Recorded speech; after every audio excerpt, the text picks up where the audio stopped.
Don't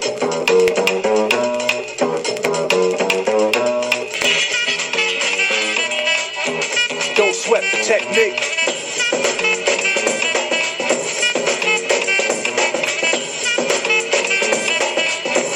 Don't sweat the technique.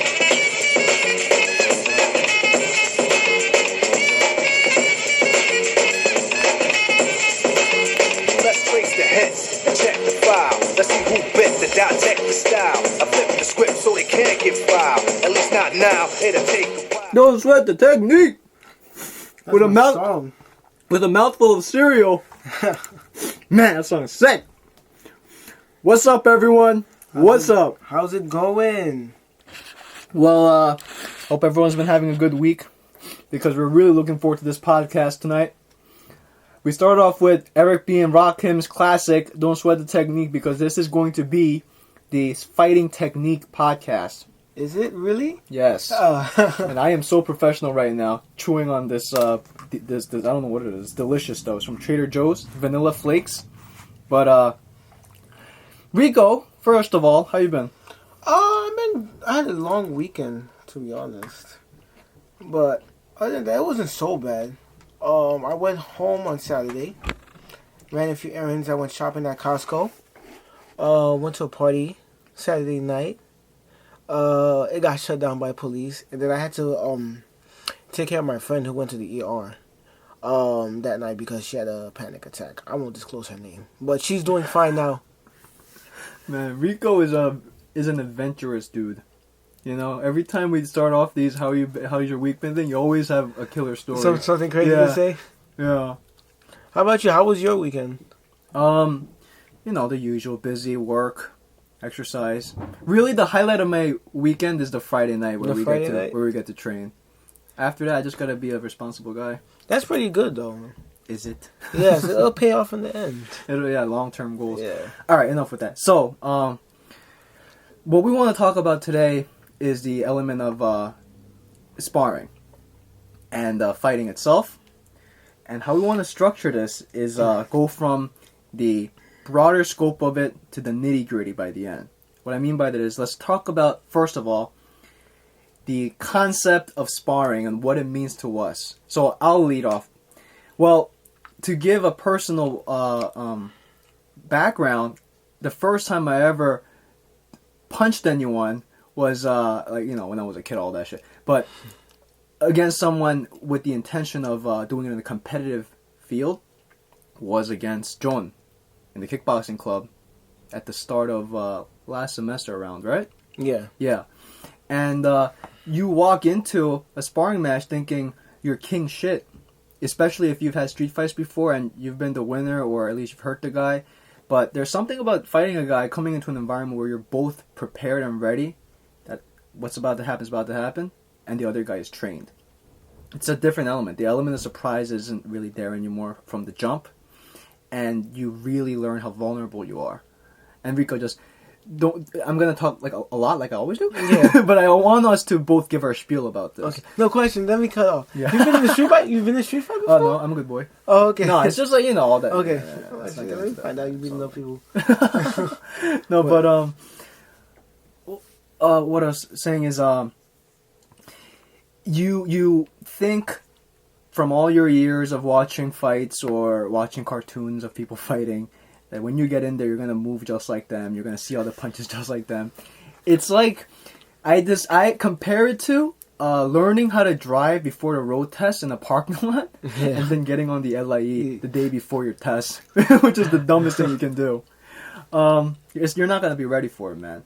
No person has the hand-eye coordination, the depth perception that's that sharp, without the experience to go with it, that you're gonna be untouchable in there. Like, that's one thing I realized is the guys that stick around in our club are the ones that are very humble. They have a very real sense about themselves because they think they're badass, and then when they get cracked, it cracks their ego. So they never want to come back again because they don't know what it means to feel vulnerable like that. But the ones that stick around are very passionate about the sport. They want to improve themselves, and they have no ego about it. Like, you're playing maybe not to the degree as jiu-jitsu, because in jiu-jitsu that's really a game of death. Yeah. You know, you're relinquishing your dignity and your sovereignty, your well-being as a man when you tap out. You're really saying you could have killed me right here, and I'm willing to accept that. In jiu-jitsu, you get your ego cracked every day. Oh yeah, especially as a white belt. Yeah. As a white belt, getting tapped out has to be like water for you. Exactly. And in kickboxing too. In kickboxing too, but Hell the yeah. difference, there's the difference between kickboxing and jiu-jitsu is that you could go to kickboxing class, spend a whole day punching and kicking pads, and you'll feel like a badass. And then you'll go home. But at the end of a jiu-jitsu class, you'll go over the technique and you'll drill. But at the end of class, everybody's rolling. You don't walk away from that part of it. Whereas you don't spar every time you go to kickboxing class for obvious reasons. That's a very good point you bring up. Yeah. Yeah, that's one of the beauties of, I think, kickboxing, and also the downfalls is striking martial arts specifically, is that you can train yourself hitting the bag, hitting all the different types of bags that are out there for you, but you can develop a false sense of who you are by doing that.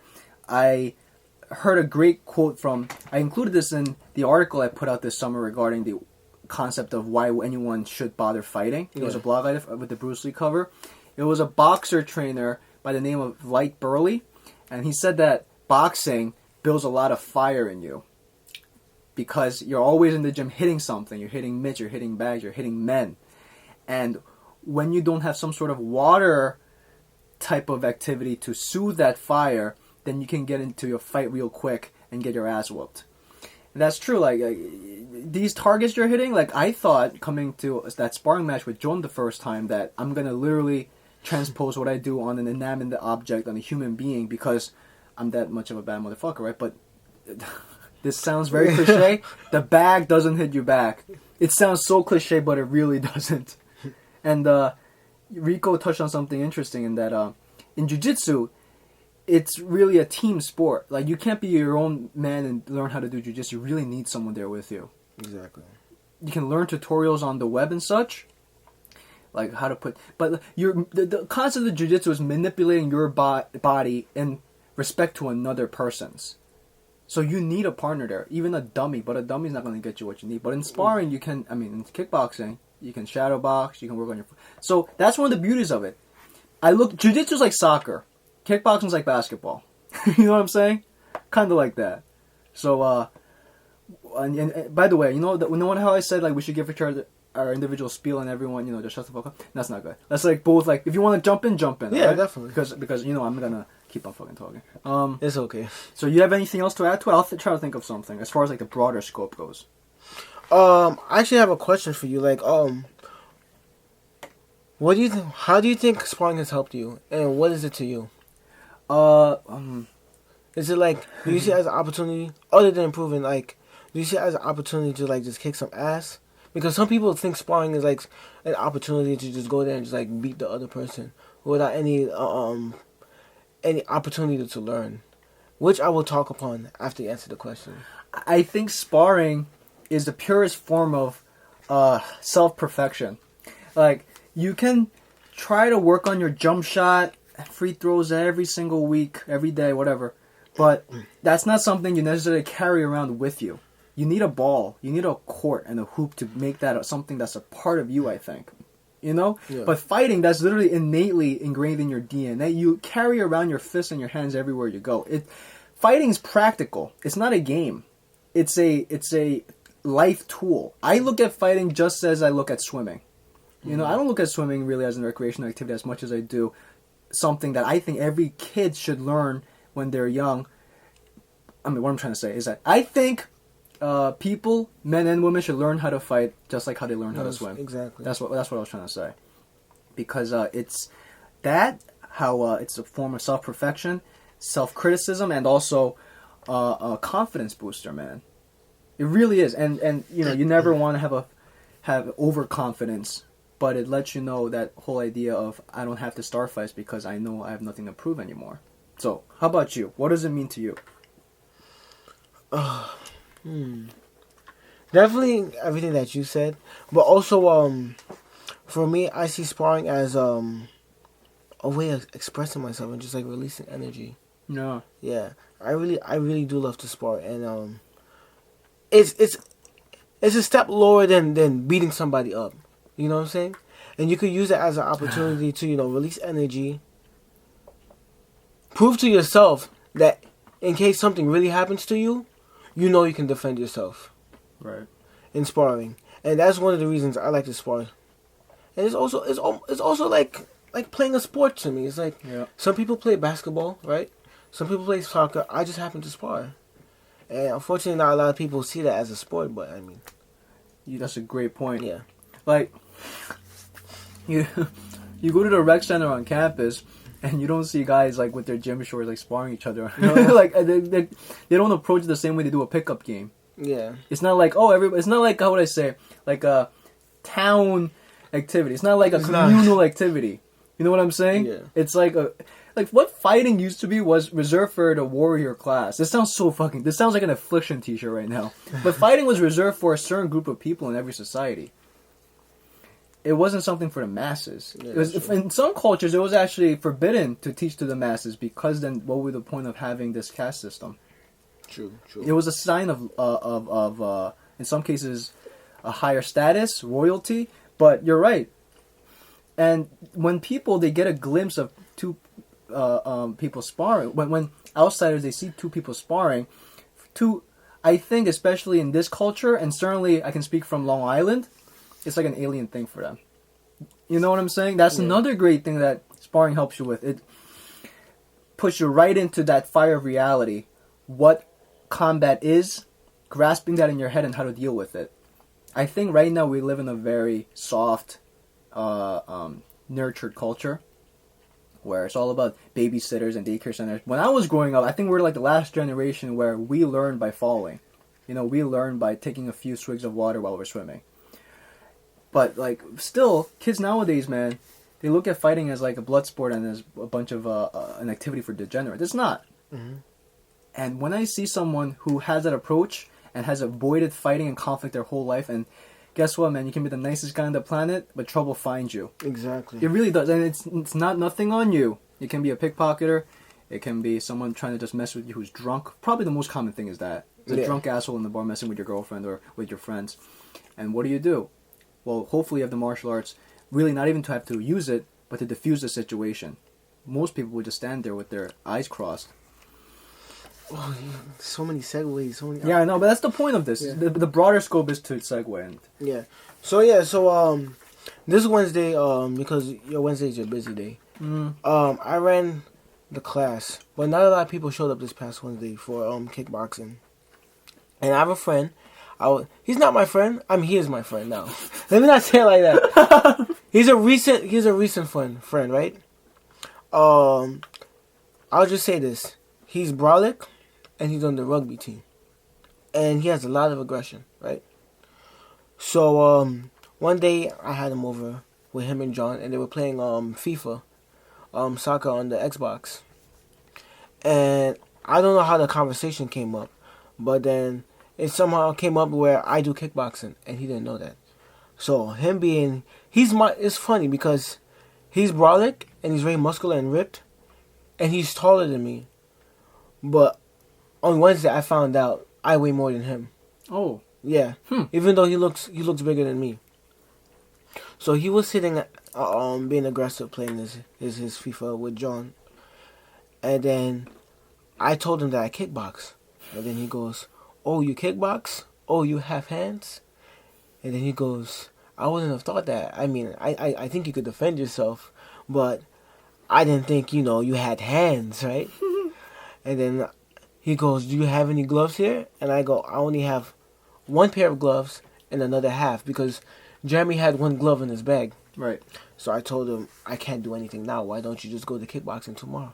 And he goes, "Oh, I would love to fight you, because I like to fight, right?"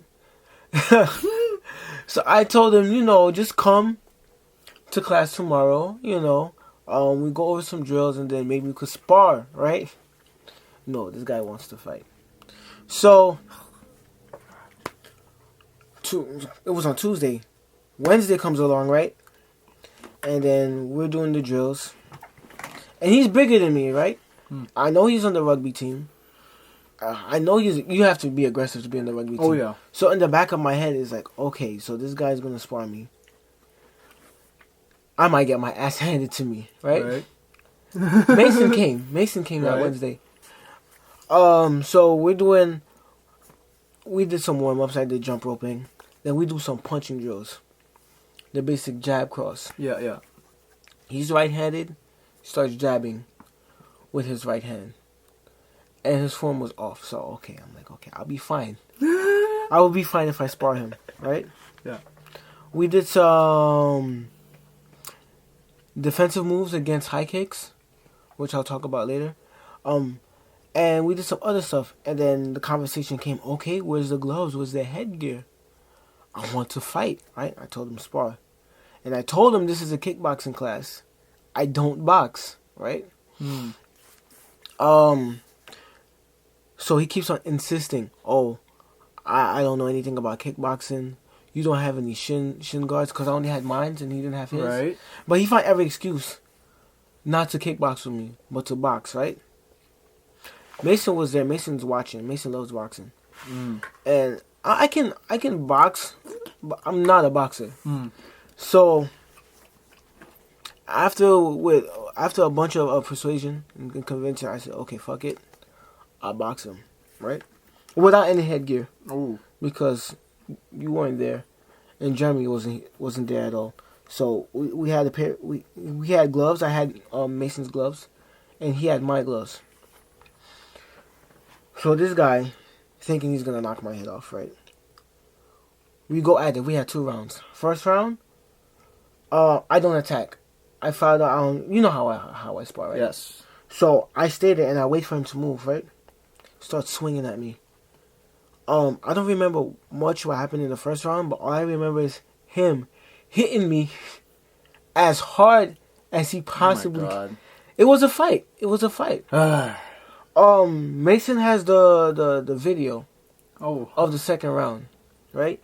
The first round, it was crazy. We was going at it. He was landing blows on me. I was landing blows on him, right? And then it ended up like even, but then like near the end of that first round, I started landing more fights on him. I started landing more hits on him, boxing only, right? I'm thinking, okay, it's over. 1 minute later, he's feeling more confident, right? I remember a little bit of the second round, so I'm thinking, okay, this is happening again. He wears Mason's gloves this time, and I'm wearing my own gloves, and Mason's gloves are a little tougher. So Mason goes go, and I'm standing in front of him, right? Right. And he has his left hand forward, and I'm thinking he's gonna throw a few jabs, right? He runs right in and clocks me on the chin with a heavy right. That I step back. So I look at him and I say, really? And he goes, let's go. What the fuck? Right? Oh my God. When I tell you, I almost knocked him out. Oh shit. I literally saw red. It wasn't even a boxing match because I started dirty boxing. Right. We got into an exchange. I covered up. And then I was waiting for him to attack so I could, bob and weave and then come with my overhand right like I usually do, right? I saw that didn't happen. So I started becoming more aggressive. Then what happened was he hit me a few times and then I just got mad. I took my left hand and I put it over his head. So the uppercutting him over and over again. So the punching him. Left, right hooks, everything. Crazy. Yeah. It was so bad that when I stopped hitting him, he started stumbling. He almost fell to the ground. Holy shit. Yeah. And he sat down. And he goes, I'm tired. You kicked my ass. And that was it. But the thing is, he didn't understand the concept. I told him, we're sparring. Let's work on our technique. Let's spar slow. Let's not go at 100%. So you can, learn how to box if that's what you want to do. But he didn't understand that. He said, I want to fight. This is what I want to do. While I'm fighting, while I'm getting hit in the head as hard as I possibly can, I'll learn along the way. And I'm trying to tell him that if you do this every single day, you're not going to get your degree in computer science. But, I mean, I just had to say that because this podcast is so relevant and, like, technique and this story. The philosophy, really. Yeah, really. So, what are your thoughts on that? I think... I hate to keep on making the jiu-jitsu comparison. I mean, I Oh, mind you, he's never fought in his life. Ever. Oh, word? Yeah. Oh, my goodness. He's wrestled, I heard. He said he's wrestled and he plays rugby, so... There's a difference between both of us, so... Sorry to answer your question with an analogy, like a philosophical Go aspect. ahead. But I want to make the jiu-jitsu comparison again because I think one of the beautiful things about jiu-jitsu is that there is such a disparity in technique between a white belt and even a high white belt. Such a disparity. A white belt and a blue belt, forget it, you're done. Mm-hmm. And so when guys, they come into the gym thinking they're going to wipe the floor with everyone, and they get mounted and they literally can't buck the guy off, it's a helpless feeling. But in striking, the concept of throwing your limbs at other people is something that's very natural, I think. Not saying that with the right technique is, because that's completely unnatural. But just physical impact, the laws of physics, that's understood by a lot of people. So the idea of a puncher's chance or a puncher's aggression is there. Not saying that's going to be enough to close the gap, as in this case it wasn't, but it's sometimes enough to actually hurt the other guy more than a newbie would hurt a blue belt. Yeah. And also, one of the great things about jiu-jitsu is that after you're done rolling, there's no qualms. You both were able to go 100% out because there's no brain damage involved. I heard a great quote. It said that jiu-jitsu is the thrill of the kill without the brain damage. It's true. In kickboxing gyms, let me just finish chewing. God damn, I'm so unprofessional. It's okay. This is a relaxed. Yeah, I know. But 1 second, everyone. Sorry about that. I'm hungry. But in kickboxing gyms, there are some cases in boxing gyms too, where you have one guy just beating everyone simply because he's faster. It's not that he has more technique; he's just more athletic. He's bigger. He has a good chin, and so that closes the gap faster. In jiu-jitsu, it's all technique. Yeah. Like the big guys, the size can work against you. Small guys, they have a tendency to have better technique than the big guys, because without the technique, they wouldn't have gotten where they are because they don't have the size. So what I'm trying to get at that is one of the unfortunate things about striking martial arts is you're never going to fully see what the other guy can do to you and vice versa, because there's always a level of holding back. Yeah. Always. That's unfortunate. But Oh yeah. By the way, he did beat Mason up. oh shit, really? Yeah, and Mason's a very good boxer. Because of that aggression factor. But I don't fault Mason for that, because Mason's not the type of guy to feed the fire. That's always a tricky situation, is if you're rolling with a guy, another guy wants to take your back, like how aggressive can he be about that? You know? Although I heard a great story, I'm segueing all over the place, but Hoist Gracie handed his first black belt to this American guy. One of the first American black belts was this guy named Steve Maxwell, and he came from a wrestling background, and he made it all the way to purple belt with, basic jiu-jitsu, but a lot of it was just wrestling aggression, like catch wrestling style, not the gentle art, but a violent art. And when he would do this to guys in the gym and even to Hoist would be like, all right, man, you want to keep on doing this? I'm going to make the next 30 minutes of your life the most miserable you've ever had. And Hoist just fucking ragdolled him, strangled, everything. And after that, Hoist told this guy, okay, now you know what that feels like, and that's how everyone else here feels when you do something like that. Next time, I don't want you to push, I don't want you to shove, I don't want you to headbutt, I want you to focus on the technique. And see what I'm saying? It goes anywhere. But in striking, what happens in a sparring match when the other guy tries to be so aggressive and doesn't understand the concept, and you fire back harder? It's always tricky, because then what does it escalate into? It can escalate into brain damage. Do two wrongs make a right, or is it at one point become self-protection? So that's unfortunate, But I'm the type of guy who, if the other guy's hitting me harder than he should, I go, all right, dog, let's chill, all right? If you want to do this, I always let them know I'm not here to hurt you, and vice versa. And if they don't listen to me, I just back out of the fight. It's not worth it to me. I don't have that much of a pride. I feed the fight. Because like you do realize that you and I both like that's the thing, man. Jiu-jitsu, like I said, you can go full blast. So the explosiveness to which you can take another guy's back, the explosiveness to where you can wrap your limbs around the other guy's neck as fast as you. In striking, you can punch way faster, way more explosively. You become another fighter when you go 100% in striking. You really do. Yeah. You know, you're fucking sharper, crisper, everything. You look more like a pro. If you have the cardio to go harder, I think. Yeah. So like, go on, man. Anything? I don't have anything to say. Oh, okay. Because I thought you were just biting your lip there. I thought you had something right on your tongue. But no, I have something in my teeth. Oh, gotcha. But so what's the goal of all this? All kickboxing becoming all jiu-jitsu now. Yeah. Now I would love to learn jiu-jitsu because I know how much I'm all about the idea of honing something as personal to me as a martial art, like striking. Mm-hmm. Jiu-jitsu would probably, I might even be more obsessed with it, I might say. But right now I just don't have the money. Jiu-jitsu is one of those things you really need to pay someone to teach you. Or like have someone who knows it. Yeah, I can't teach jiu-jitsu. I mean, I can do it, but I can't teach it. Yeah.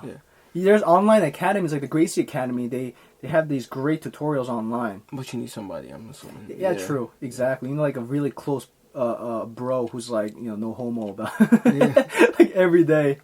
But yeah, it's great, man. So what's the point of all of this? When you, for anyone who hasn't taken up sparring and really is kind of discouraged by all the grim stories we've told you, it's not like this. You know, a lot of people, they approach a jiu-jitsu match as like a bunch of guys with wife beaters sweating all over the place on each other with buzz cuts and trying to choke each other out. That's not like that there either, so it's not like it in sparring. The friendliest guys in the world are the baddest motherfuckers.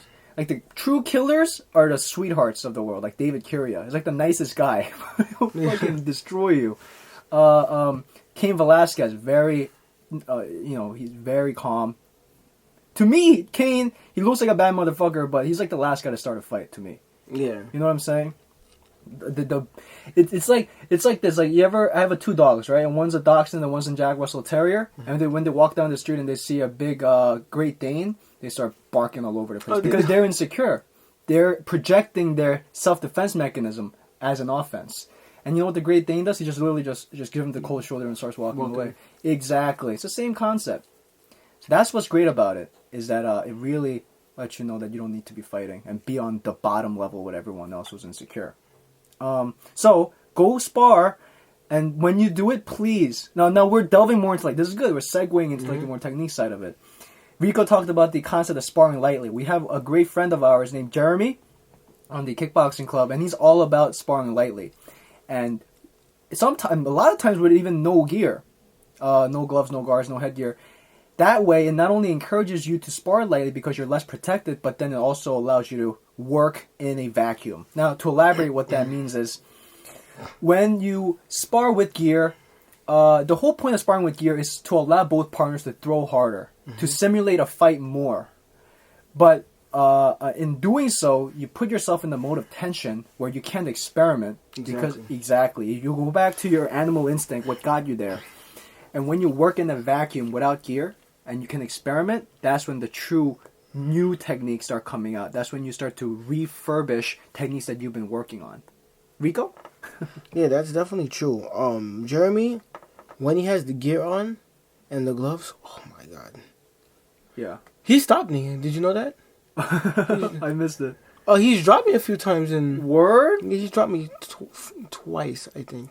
The first time he's ever dropped me was a body shot. I was covering up like this, and then he punches me to my solar plexus. Dropped to the floor. The second time he stopped me, it was my fault. He checked my kick, and I had shin guards on, and I whipped the kick at him, stuck his knee out. I couldn't stand on the foot anymore.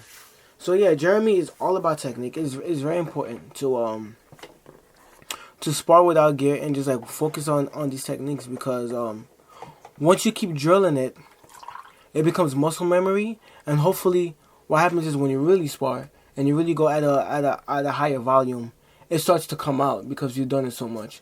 And that's the point. That is really the purpose of drilling and slow speed sparring, is to program yourself by doing it repetitively and without the tension, that when you're sparring at a higher tension and you're hitting harder, it comes out. Right. Yeah. It directly prevents you from not doing that tricky shit. So, like, Joe Rogan, I listen to his podcast all the time, and he's a national Taekwondo champion. Mm-hmm. He actually made it to the Worlds competition. I think he even represented them there. But what he told me is, what these MMA guys should do is, they should learn wrestling, jiu-jitsu, and Muay Thai. But after that, they should do what Conor McGregor is doing, is incorporating the retro techniques. Because once you have all your bases covered, and you know how to stop takedowns, Taekwondo moves become very lethal. For instance, the crane kick. Yes. Yeah.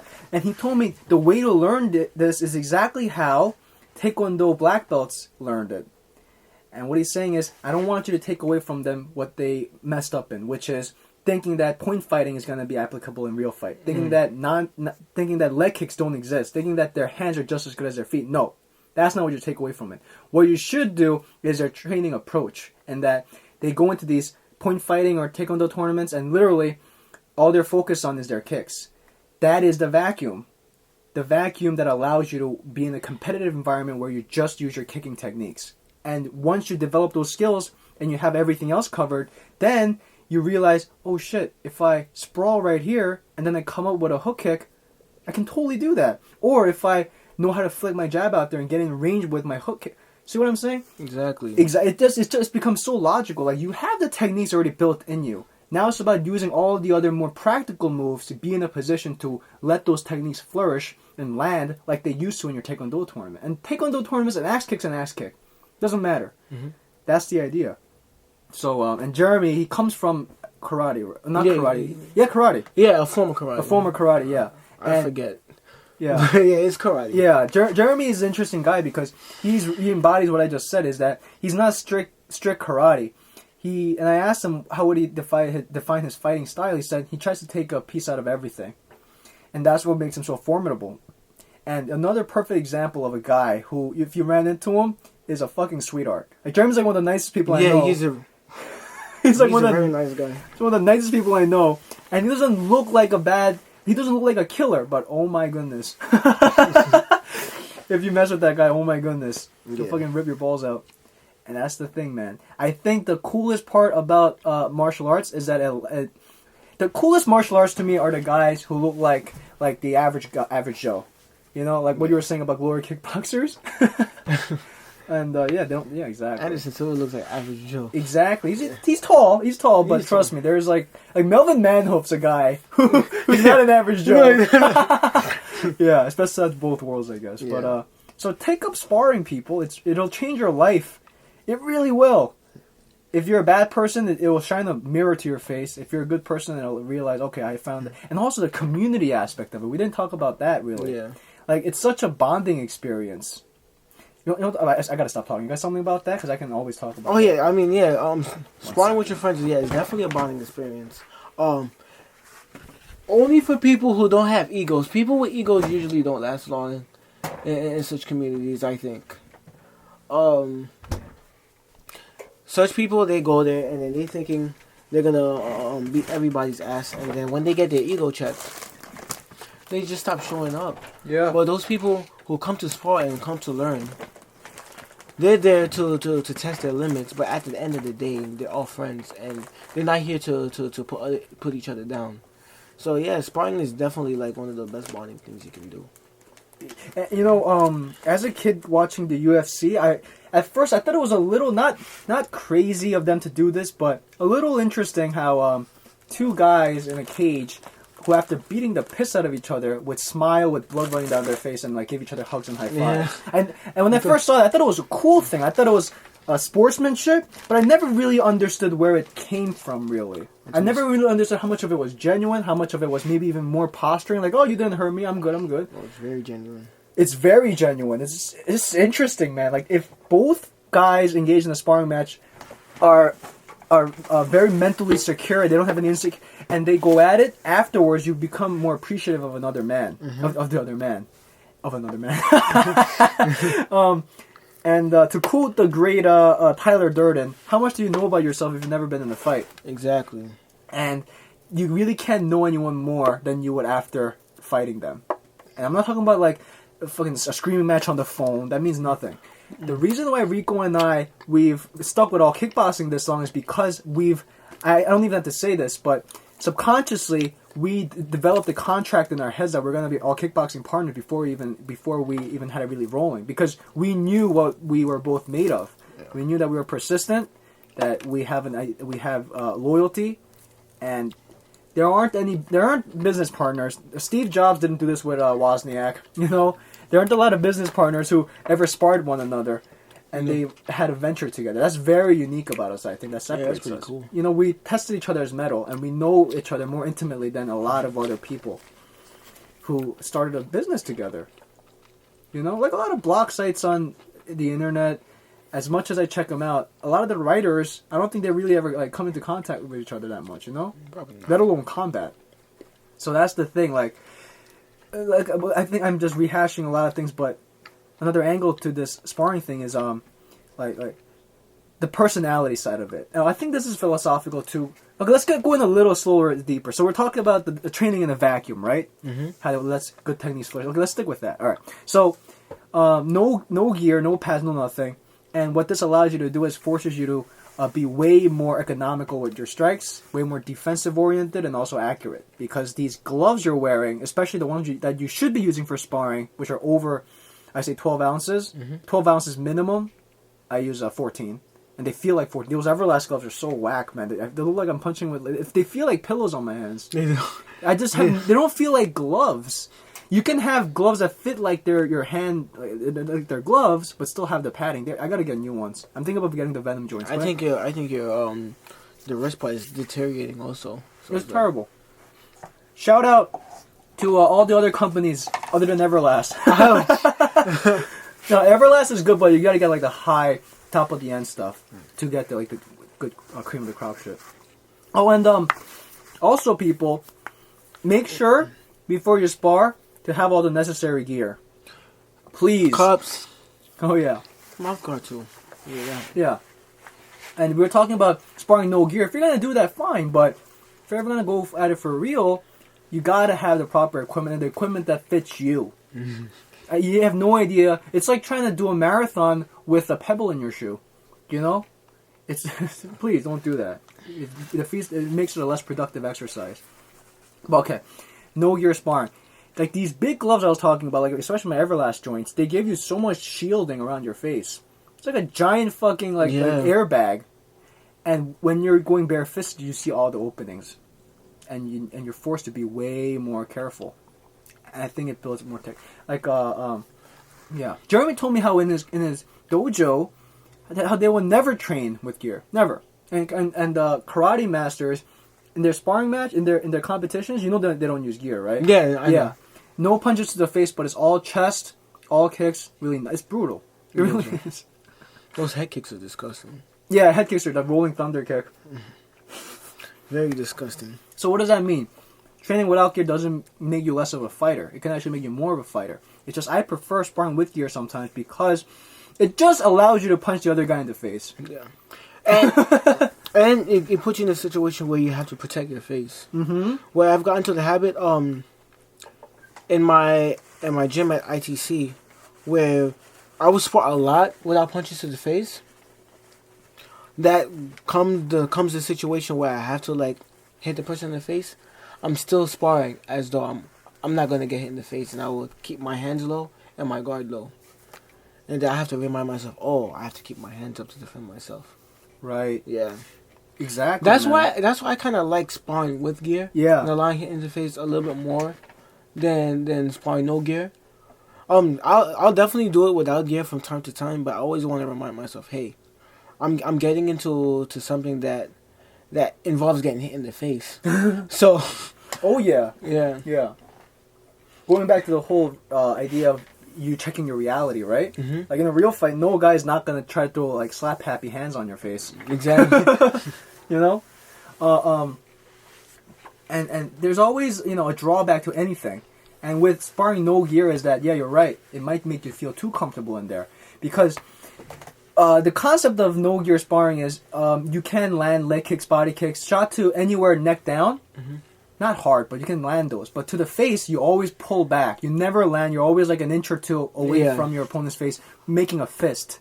You don't want to throw an open palm out there because not only can you poke out your friend's eye, and please, people, another sparring tip: clip your toenails and nails always. Like, carry a toenail clipper in your bag because there's been nightmare incidents where guys have, John Winklejohn? Mike Winklejohn? Oh, isn't he blind? Mike Winklejohn, yeah. Mike Winklejohn, I can't even say his name. Mike Winklejohn is the striking coach for Greg Jackson's mixed martial arts camp. And that gym produced the greatest number of UFC champions, including John Jones. And Mike Winklejohn was holding Muay Thai pads for this one trainer of his. And in a freak accident, the fighter threw a kick, and Winklejohn caught it properly. It's just like on the way down, the loose hangnail literally tore his cornea. It tore his cornea, and he said that the eyeball, and I hate to make it so gross, but that literally everything just fell out like goo out of his eye, and he couldn't believe how much water was in there. And then they took him to the hospital and treated. He has no vision in that eye. One eye of his is like green, the other is blue. The blue one's, I believe, the one that's working. And now he only trains guys wearing goggles like Kareem Abdul-Jabbar. So he learned the hard way.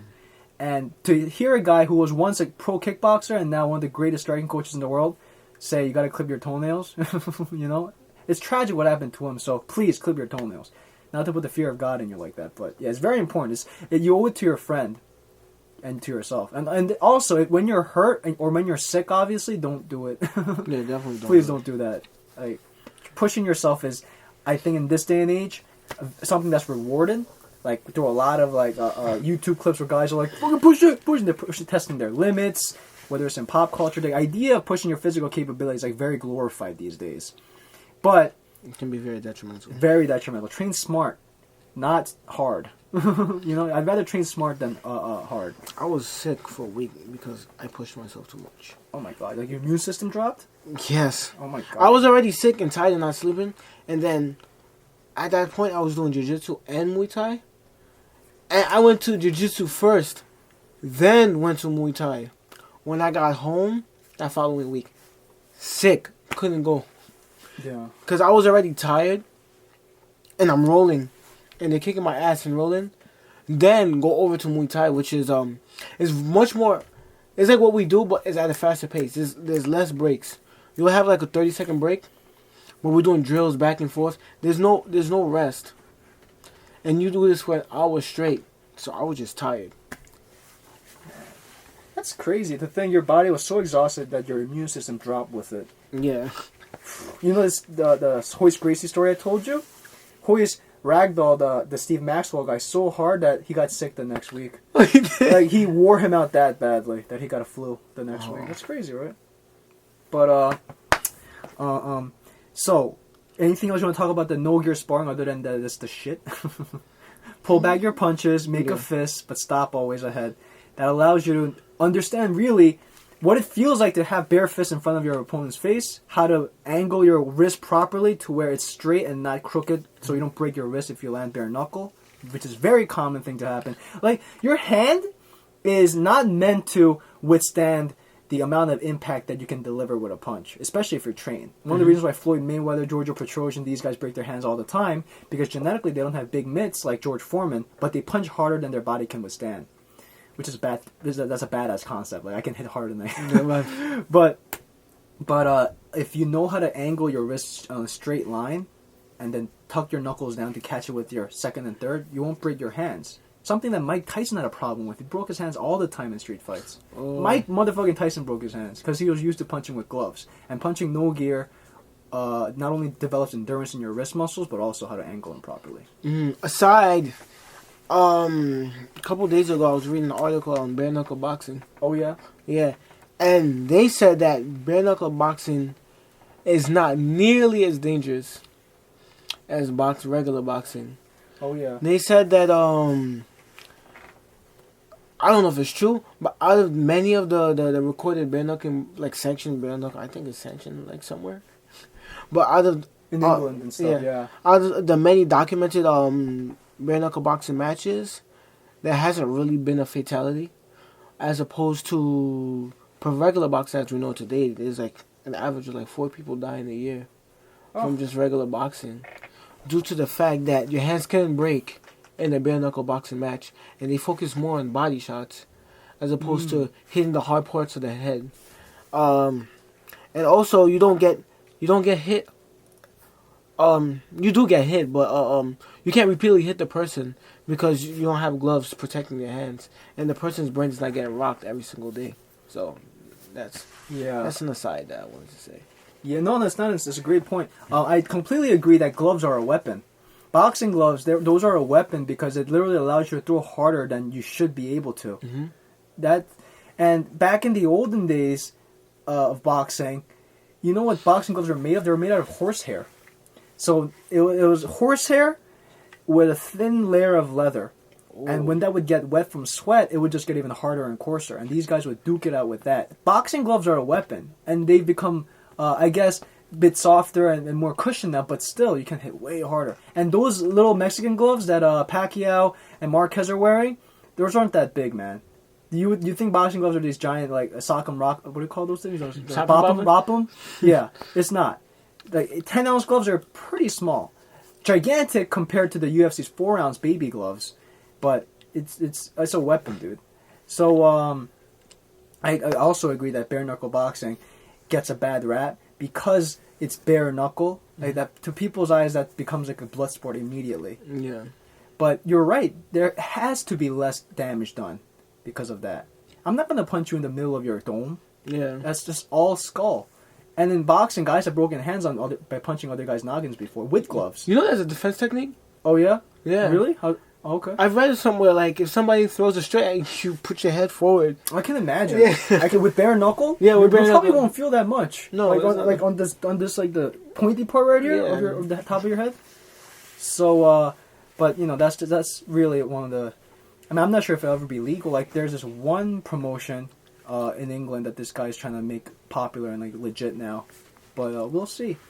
But train both with gear, no gear. That's what I'm trying to say. Mix and match. Yeah. Now, is there anything else that we can include in this layer of convo? We talked about. Okay, we can talk about the personality side of it because I think this is like an in-between topic. All right. One of the great things about striking, I think, especially. And of course, jiu-jitsu, is that it really lets you know who you are. It's the best therapist money can't buy. It really is. Like, we're going to get into our own personal styles. What I realized about myself, both in and out of the ring, is that I'm a very impatient person. And that's not to say that an unfavorable quality of yours in life or in the ring, there aren't any merits to it. Because I'm impatient, I feel like that's what makes me more ambitious. That's what motivates me, because I don't want to wait for a handout. I want to seek and fucking get it. Exactly. I like that. And in the ring, that's good, because that makes me more effective pressure fighter. That makes me more courageous, which is a big part. Confidence and courage is a big part. And it leads to me having better cardio, because you can't be as impatient as me and not fucking jump rope like a maniac. Yeah. You know? Now, the downsides to both in life is that obviously if you're impatient, then sometimes in life you just gotta wait. Sometimes the universe knows exactly what you want and you just gotta let it give it to you. But put yourself in the right place to be there. And in fighting, counterpunching is so much of the game. You can't always just be the predator. Otherwise, you're gonna be the prey. So I think I'm a very impatient person sometimes, and before sparring, I think I was a way more insecure guy before, because I realized that when I would fight anyone, and when I first started, everyone was better than me, and then when they would tag me, I would get so discouraged. Oh, you're definitely gonna get tagged every time. You know, I would get so discouraged. But the better way to put it is, I would be so overly self-critical that I would let myself be hurt like that, and that's again in life something I see all the time when. Most people would see something I do as not that much of a mistake. I look at it as like the biggest blemish ever. Like something as basic as, I don't know,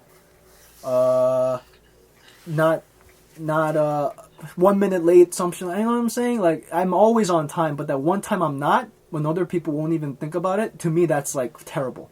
I need to be more like that sometimes because But- I'm like the exact opposite. But self-criticism is you got to control that beast because, man, you want to be critical of yourself, but too much of it just leads to insecurity and more discouragement. But in the ring, when I realized that when I would get hit, I would get so down on myself for being so pathetic. And that would prevent my offense from coming out because I would be so fixated in my head. I would replay that moment in my head and why the fuck did I let that happen? Boom, boom, boom. Then I'm getting hit. Yeah. When I'm thinking, I'm getting hit. So, like there's one of the things I love about Mexican boxers, especially one of my favorite boxer today. His name's Juan Manuel Marquez. What I love about him is that, to me, like, he's a real man. In a fight, he gets hurt all the time, almost all the time, because he's fighting such good guys like Pacquiao. He gets dropped. The world class, he gets dropped once, but you know what he doesn't do is let that get to his head. In the same round, he can get dropped and knock you out. In the same round, he can get dropped and win still, because he has that much mental fortitude and belief in himself. Much like what GSP ended up becoming later on in his career. When GSP got hurt by Matt Serra, he was on Queer Street. He didn't know how to react. He was anxious. His muscles froze up, and he got knocked the fuck out in the first round. Then you saw what happened with him and Carlos Condit. Condit clocked him with a head kick. What does GSP do? He composed himself, and he ends up winning that same round with a takedown and ground and pound. Marquez, I love him because he'll eat a shot and march forward like a soldier, like nothing happened before it. That's the mark of a true man and a true fighter, I think. Accept that you made a mistake, but don't live in it. Move on. Learn from it. So, Rico, personality-wise, how do you see it translate into your fighting? Me personality-wise, like he said, I'm more of a counterpuncher, a counterattacker. I wait for the heat to come upon me for me to react. But I guess it also is a downfall because I really don't take the initiative, like, in contact. And I usually wait for somebody to attack me, and that could also lead to mistakes. Like, if somebody is like significantly stronger than me, and they land that first punch on me, they could really knock me out in the first round, even if I'm a better fighter. And that's something I need to work on. I need to work on being a little bit more aggressive and not waiting until I've been hit 3 times to start being aggressive and like and taking the person down. And I think another thing I feel that I need to improve on is like finishing. Like sometimes I'll throw these combos and attack and then I'll stop. And then I'll wait for the person to attack me, then I react again and then I'll stop again. Instead of like finishing the opponent. But then again, I think that also plays into the fact that I'm sparring somebody and I'm not there to knock people out. So I guess I'll never know if I'll be able to finish somebody until like it's like a real fight where I'm able to to give 100% and like throw these combos and finish the person rather than just hitting them 3 times, see that I land a good head kick, and then I'll just stop and then like let the person gain his composure again. So I think in sparring you can gauge when someone is finished when they're shelling up in the corner, when they're looking away and walking away. That's a sign of defeat. Yeah, that's true too. So I'm sorry, go on. And yeah, that's basically it. I just need to be more proactive when I'm sparring. Sometimes throw the first hit instead of like waiting for the person to punch me and counter, or waiting for the person to throw a few flurries and ball up, because that's something I can't do in a real fight. Also, I shouldn't be covering up and letting somebody throw punches at me because they're not wearing gloves, and those hands can come through and really hurt me. Whereas when we're kickboxing, we're wearing gloves, and I can ball up and you won't be able to hit me. But that's not a habit I also want to have when I'm. If the occasion comes and I get into a real fight. So, how do you see these aspects of your fighting play in your life? At school, at home? Oh, I'm very active in school. Like, that's interesting. It's like throughout the semester I'll be lazy, and then I'll say to myself, "Oh shit, I'm slacking. I need to get to work." Maybe that's the countering part. Yeah, and then I counter, and then I work like an animal, and then I usually pull through at the end of the semester. But the problem with that is school isn't fighting. What I do in the beginning also counts. Whereas like in fighting, I can react and then I can win the fight. But like, if I wait till the end of the semester to catch up, sometimes. You say that, but that's so much like fighting, isn't it? You can't wait till the end of the round to try to steal it. That's not how it always works. Yeah, that's true. It's fascinating how the summary of your fighting style sounds so much similar to how you approach your life, your everyday life. That's so interesting to me. You know? But one of the most important things, especially to any trainers that might be listening out there, is that you never want to change your fighter's personality, because in doing so you're manipulating everything about his fighting style. But I think as a fighter, you should be willing to like explore new ideas. Exactly. Like you told me, like, oh, you're a counterpuncher, and that's good. But sometimes I feel like I should do other things because you never know what'll happen. Marquez is a perfect example of that. Marquez is he's like on the Mount Rushmore. He's like a first ballot Hall of Famer. And if you watch clips of him sparring when he was a kid, extremely accurate, very diverse combos. Not wild, because he was always trained well, because he started when he was a kid. Very technical striker even as a kid, but very combination based, very hunting based. But then you watch him like take on guys like Juan Diaz, especially Pacquiao, and one of the reasons why he knocked him out, he became one of the second greatest counterpuncher in today's boxing generation under Floyd. That's the development of his personality, I think. Where his master trainer Nacho Beristain told him that, kid, take a deep breath, you know how to counter, and you have great punching power. So when guys make him miss, make him pay. But you know what happens when like guys like Pacquiao push him in the corner? And one of the reasons why that quadrilogy was so fucking fantastic is Marquez, that kid still in him. That fucking bull still in him, where if Pacquiao decided to back this guy up, Marquez wasn't going to just circle away and pirouette away. He was going to hold his ground and fire the fuck back. You know, that's what lets me know you can never change who a fighter is deep down inside, but you can add elements to it to either mask his weaknesses, to make him more diverse. But the last thing you want to do is take an impatient kid and try to turn him into a counterpuncher. You take a guy like Pacquiao, who, if you look at him in real life, one of the most like cool, calm, collected guys in the world, right? But I bet you like that's not what his friends or family would tell him. I think they tell him, man, he's always driving fast on the road. You know, he's always running to places, always picking up his phone, and that's the way he fights.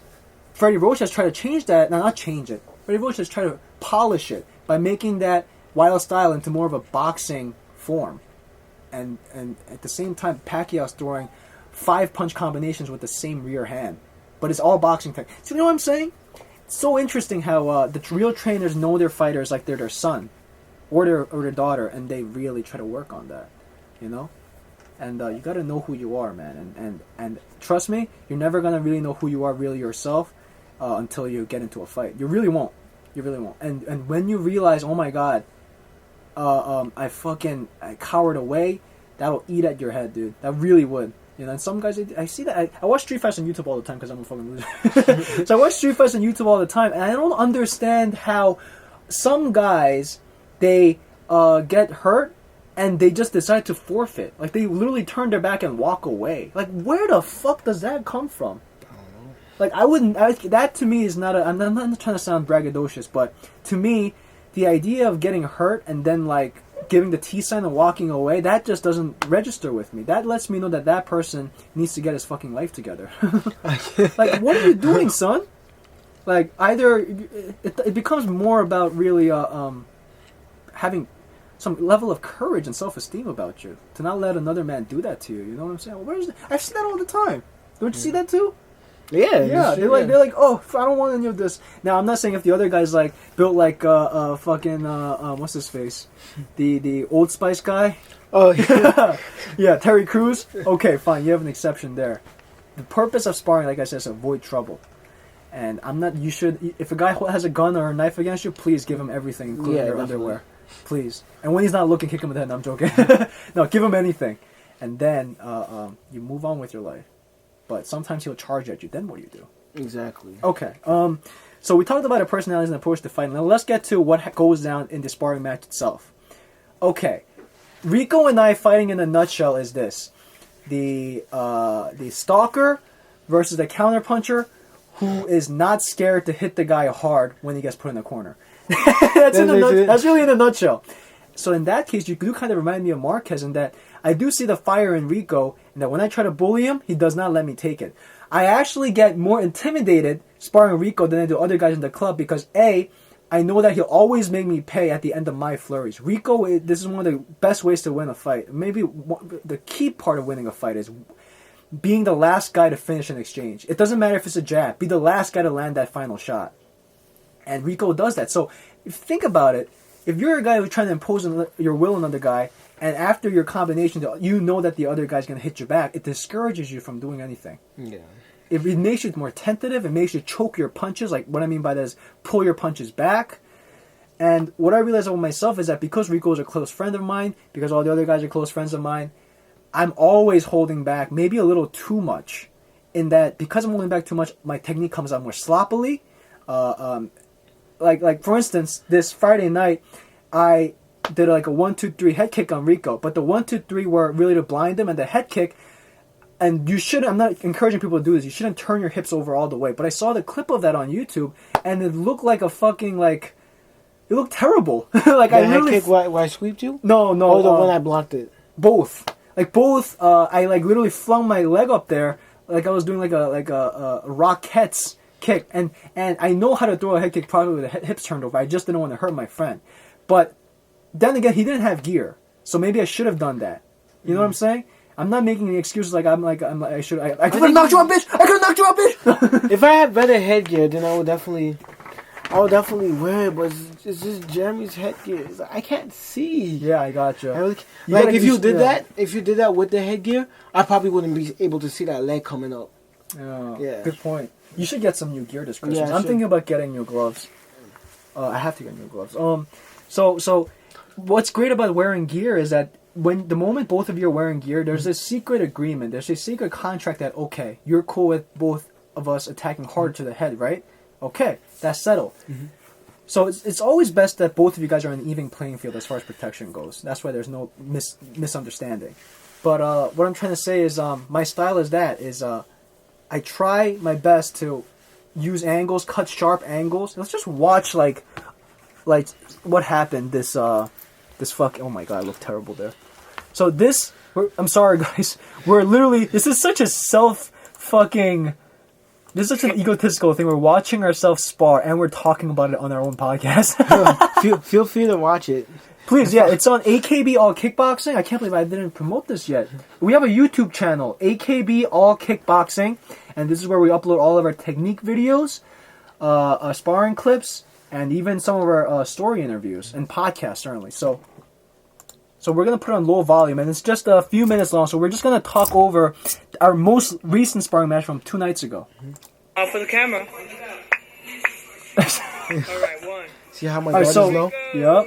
So we touch gloves, that's to start. Yeah. I put my hands up when you come in, but... And see what I did right there, which is like almost like I'm doing running in place? I'm loosening on my body. And here, what I'm doing right now is I'm flicking my jab out there on Rico, and I'm also faking kicks. Because I realized that to be an effective aggressor, you can't just come in wildly. Oh, so I try to go for a left slip to a jab, and Rico, I saw him time that right straight. He was holding that right straight against his chin, waiting for that counter. You were, right? Yeah, I was. You were really, like, waiting to throw that on me to find the right time. And then so I'm doing it again. I'm trying to cut the distance with the jab and fakes, but Rico isn't biting any of it. Because I'm faking too much, and Rico is calling my bluff, and I have nothing to back up for it. I'm not throwing off of the fakes. This is the hardest part of the fight, man. Is really closing the range properly. Yeah. Understanding where you are in respect to your opponent via the distance is hard. I think that's like top 5 golden rules. Poor kick.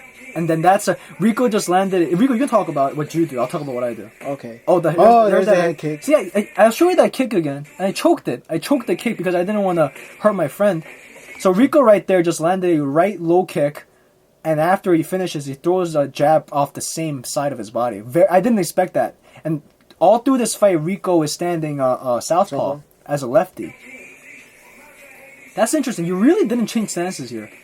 So you see that shit? It's garbage. I threw it like a taekwondo kick. Look at this. No hip. Yeah, I see it. Because I could have turned, but like, yeah. And that's one of those cases where Rico's glove did kind of save him. Because he used to cover up with them, but again, benefits of no gear sparring. On the shoulder, that does nothing. I do a left switch off the shoulder, that does nothing. I just stay southpaw for a long time. Yeah, you did. You didn't decide to switch. Oh, and then here, this isn't something we should talk. We should pause every now and then. Yeah. So, what happened right there was Rico decided to charge at me with a combination after I landed mine. Like what I told you, he's always tries to have the ball in his court.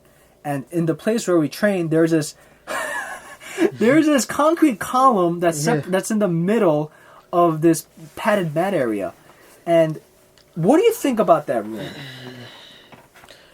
I mean, subconsciously, you're always thinking about it. Yeah. Yeah. See that right there? I mean, Yeah. it's come to a point where it's like you know it's there, and you just avoid it without thinking about it. Yeah. I think it's come to that point. But it really changes how we fight, though. Really does. Yeah, it really does. Because I really can't dance around too much with that pole, and you can use it to like defend yourself, like.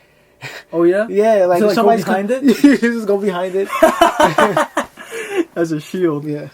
No, so I think the benefits of it is that I think this might sound a little far fetched, but I think it's more applicable to a street fight. Yeah, definitely. It makes you way more wary of your surroundings because rarely in a fight, when shit goes down, are you gonna be in a big wide open space? It's gonna be in front of a bar top. It's gonna be in a cafeteria. There's shit everywhere. In grappling, I have to admit this. In grappling, I've had my ass like handed to me a few times because I was grappling with my friends and it wasn't in the matted area. I would do it in a room. I would do it somewhere where there's things around, so I couldn't go 100%. Like this girl, she's big. Okay, she's significantly bigger than me, right? And then. One time I did a takedown, but instead of like bringing her to the ground, I picked her up and then I slammed her on the bed, and then she grabs me into a guillotine, right? And then I flipped her over my back, but then I had to stop myself because my dresser was right there, and I could have easily slammed her head and back into it. So it was like there was like other factors that was playing into the fight where I couldn't go 100%, and there's been situations where I've been pinned against something. And I couldn't move because the thing I was pinned against was hurting my back. Yeah. Or like I couldn't move because it was there. So yeah, whenever there's an object there, as opposed to having a ring, or having like a clear area, really changes the fight a lot. I think this one it does change the fight, but in a minor way. But I've been in a situation where there's like lots of things where like it really changes.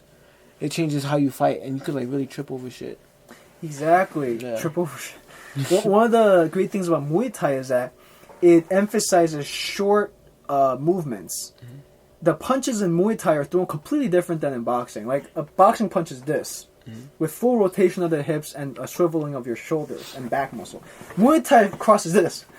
Yeah. It's not bam bam bam. It's and you see how every punch I threw in that Muay Thai style is within my frame, and not only is that designed that way to set up a more effective kick because you don't compromise your balance and your high stance by bending your knees to squat down for that boxing punch, but it also is designed to be more conducive to like a real street fight where there isn't a lot of room and you have to do as much damage as possible. That being said, Muay Thai relies on a lot of kicking, and the roundhouse kick is tricky to land when there's shit everywhere. You're gonna really hurt your foot. That's when you clinch fight. That's when you clinch fight. Yeah. My point exactly. Like the guys in fucking Southeast Asia all those thousands of years ago got that shit down, right? Like really, it's incredible how they did that. Taekwondo. That's one of the things about Taekwondo that kills me. As I'm Korean and I know you're not gonna be landing a 720 roundhouse kick. Yeah, in a bar. Oh hell no! You're gonna crack your head on the bar stool, man. Yeah. It's dangerous to do that. And also about that grappling aspect, don't you think when it's on the floor? Obviously, if the guy's bigger than you and try to go for a triangle, he can just slam you on your head. That's just a Smaller people slam me on my head. Yeah, you can get paralyzed like that. Oh, I think I told you about this fight. I grabbed somebody in a triangle. Yeah. And we was like having an underground MMA fight in high school. And we were doing this on concrete. No, it wasn't on concrete, but it was like hard floor. Yeah. The kid picks me up. I'm in the air. Slams me. Back of my head hits the floor. All I see is brightness, like a white light. Goodness. So I was like, I couldn't see anything for like a few seconds, and then I come back, and then he's in my guard. But it was like crazy. Yeah, exactly. There's certain things that, okay, it works in the octagon or in the ring, And it may work in the street, but then it may not work because of these factors. Where do you see the role of then martial arts systems like Krav Maga and CQC, close quarters combat, what they teach to the Marines? You think like those moves where it's really based on muscle memory, ambushing your target immediately off the bat with groin strikes and throat gouges and disarmament, you think that's like more applicable, or is there a place for Muay Thai? I think there is. There's a place for Muay Thai, but definitely the Krav Maga and the CQC is called. Yeah. Is very much more applicable. There's some aspects in Muay Thai that you can apply to, in a like say like a street fight or in a bar fight situation. Yeah.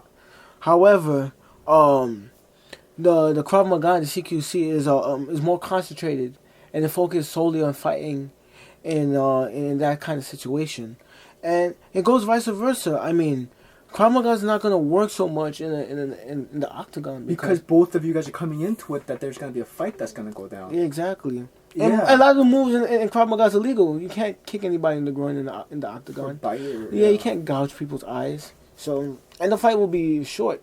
Exactly. I mean, but that goes to show that whatever you know in the martial arts, you should be able to apply it and use it in any situation necessary.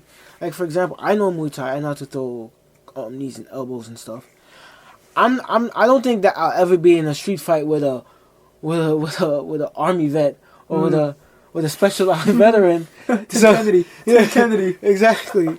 So could you imagine the guy that picks a fight with him by accident? Yeah. Yeah. So I can see, okay, I'm in a bar and then I know Muay Thai. Maybe I won't be able to throw that roundhouse because there's a chair there. But if I'm in the street and there's nothing around me, hell yeah, I'll throw that roundhouse. Yeah, you know. But if I'm in the bar, okay, I'll throw an elbow. It's like you just have to use it whenever you see fit. And this goes back to the whole column thing, and I think you're right. It makes us how Jeremy described it as more situational. Always where you are in respect to your environment, and I think if you include that column, that room gets really small.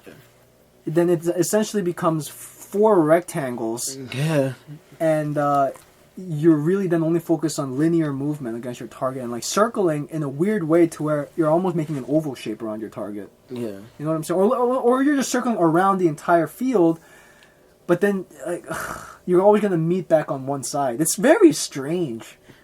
It's really strange, but we're used to it, so I think it's next time. Let's see. Like, you ever check out the basement of the sports complex where the wrestling room is? I used to go there, but then every time I've gone there, it was either the boxing club or the wrestling team there. Oh, really? Yeah, but we could definitely go. We just have to we have to go and find a time where there's nobody there. Yeah. They used to have a punching bag, but they broke it. I broke it. You broke it? Shut up. You broke the punching bag? Wow! Don't tell no one that. I can't. Don't tell nobody. It wasn't me that just broke it. It was like everyone that used it eventually. Like, fucking, did it fall while you was hitting it? Yes. Oh my god. No, trust me, dude. Like, I wasn't the only one doing that. That's funny. Yeah. That is funny. No, but like, I'm like all panicking and shit now. I hung it back up though. You hung it back up? I hung it back up, yeah. That is funny because I remember when that shit fell. I'm like, who broke this bag? And look, you're right here. Right hand, I put it back up though. It's all good. Shit. I came to hit that bag and I couldn't because this guy over here. Oh shit. So so far what we've seen in this fight is again our styles play out as usual. And Rico, could you talk about your stance switching? It's like one of the most interesting things about Rico's fighting is that as a righty, he goes back and forth constantly. Maybe because I started off younger, like just starting with southpaw. Maybe I think that's what it is. Why did you start southpaw? Does it feel more natural with your power hand forward? I think so. I think that's what it is. I just felt more natural with my power hand forward, and maybe because grapplers start at the southpaw also, kind of, and I would play around. Not that I wrestled or anything, but I would play around at that stance too. So it was just comfortable for me, I guess. Grapplers, yeah, you're right. If you're a righty, you're gonna stand right foot, right hand forward to push off that front leg, Mm-hmm. that power leg. Yeah. So I guess those are the two things that played a role. And I think that's basically it. I would really use my right hand a lot to jab and throw that hook, and everything was based on that right hand. So whenever I stand southpaw, it's like kind of my little default. But I could definitely do it orthodox.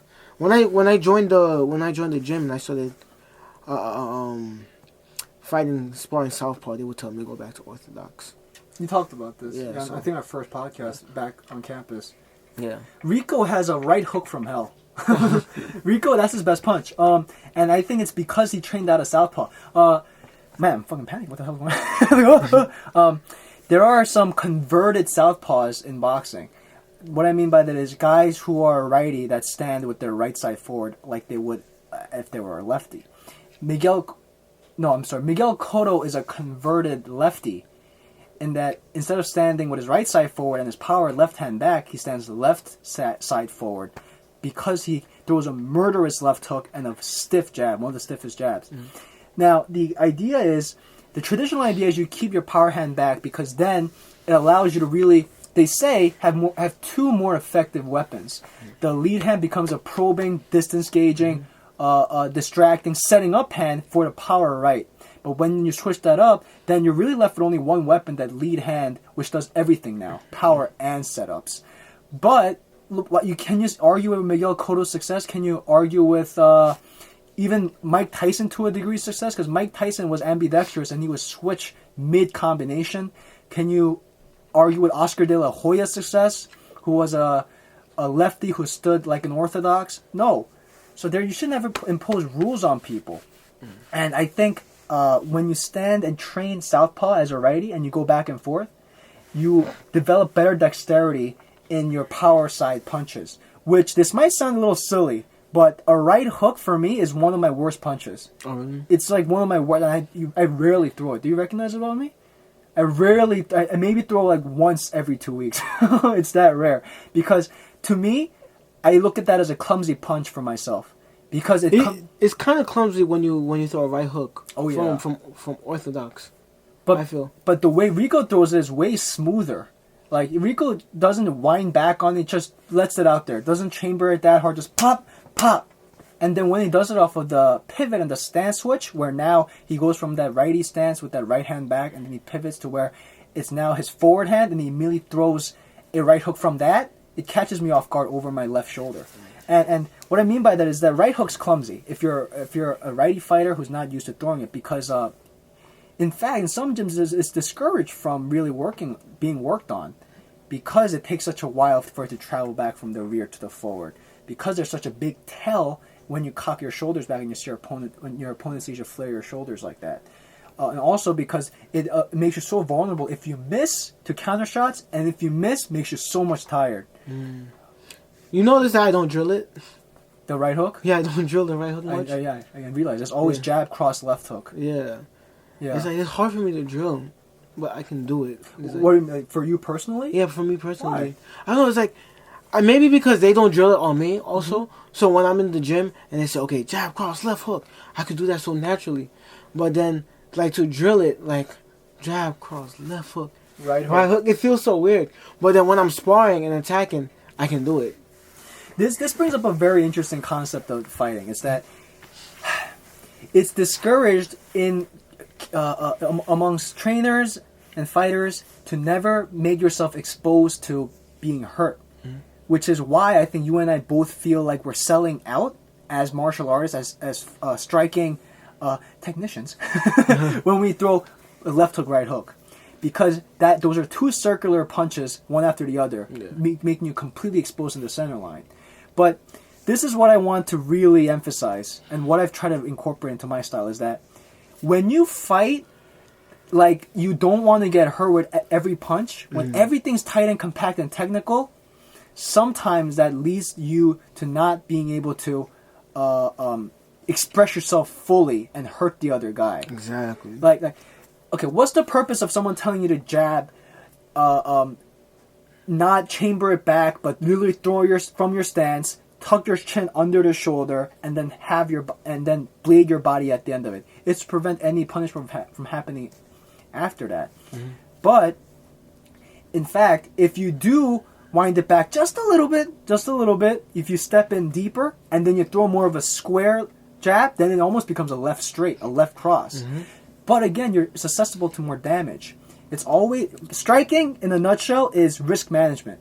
It's like gambling. It's the guys who can compute risk management in their heads like a calculator, the fastest, that are masters. And it's a taxing job that requires tremendous focus because you're playing constant stocks in your head. You're running stocks in your head. You're running poker in your head every time you decide to compensate. You decide to forego defense for offense. Yes. Power for speed. That's why I don't like it when people tell me, "Oh, why do you do this kick? You could leave you open over here." Yeah. I'm like, every time you go for an attack, there's an opening, and you're running the risk of getting hit. But you cannot sacrifice Hurting someone. yeah, for defending yourself. Exactly. I love Giorgio Petrosian and Floyd Mayweather. They're like my idols when it comes to fighting because they are the perfect example of both their disciplines. Giorgio Petrosian, kickboxing, Floyd boxing, obviously, of pure distillation of beautiful technique. But Floyd Mayweather doesn't have a lot of finishes on his record compared to Manny. Yeah. Robin van Roosmalen is known for knockout power, unlike Giorgio Petrosian. I think Petrosian has knockout power. It's just neither guy puts themselves in a position to where they make themselves vulnerable for it. Granted, Petrosian's what, fucking 49 and 2 and 1? And in fact, it should be 49 and 1 because at one fight he lost in Thailand. The Thais, they actually fed him this broth before the fight, they tainted his food that made him sick before the fight and had him get a fever. What? Yeah. That's crazy. Yeah, they did. And but anyway, for instance, Giorgio Petrosian, he never pursues his opponents with with combination. I should say wild, but he's never the chaser with combinations. When he realizes he has you up against the ropes, he picks his shots, and much like what you said, he backs off. He comes back in. When he decides to chase you, is really when he chases you, it's really the jab cross, left hook cross. It's very one of those 1, 2, 3 punches followed by a kick. Sometimes he throws in that uppercut, but unlike what Robin van Roosmalen does, he doesn't huddle you in a corner and start wailing on you. Body, left hook, body, right kick, height. He does not do that. He doesn't do that like Gokhan Saki. But that's why he's so clean in his technique. But one of the reasons why he doesn't have a lot of finishes, and guys kind of ridicule him as being the best in the world, but not having knockout power, And Floyd the same way. But how can you agree with a guy who hits and not gets hit, right? So it's like one of those things, man. It's like, what are you? Are you a safe fighter? Are you a smart fighter? Or, this is what I respect the most now, or are you a fighter who is willing to get hit to deliver a better hit? Exactly. Who has the proper stance, the proper literal stance, like your legs are supporting your base, your spine isn't crooked, it's standing straight to where when you get hit, have your entire vertebrae supporting the shockwave instead of making your neck and chin do all the work and getting knocked out, or your shoulders up covering your blocking the hooks. Are you the guy who is in that position getting clocked mid combination, and then like Marquez, your head flings out the other way, but then you're right back facing your opponent eye to eye, and then you're landing vicious. Marquez literally does. He goes boom, boom, boom, boom, boom, That's boom, crazy. boom, boom, boom, boom, boom, boom, boom. He hit Floyd like that. Marquez is coming in. Floyd, as he does beautifully, does the Philly crab left shoulder roll into the right straight, clocks Marquez in the nose. Marquez has such good neck posture, stance posture, that he plows right through it and then lands Floyd with a right hook over his shoulder. Those fighters I respect the most. That type of counterfighting. And that's what Rico does actually very well on his level. Anything to add to that? The concept of how do you fight? Smart, safe, or effective?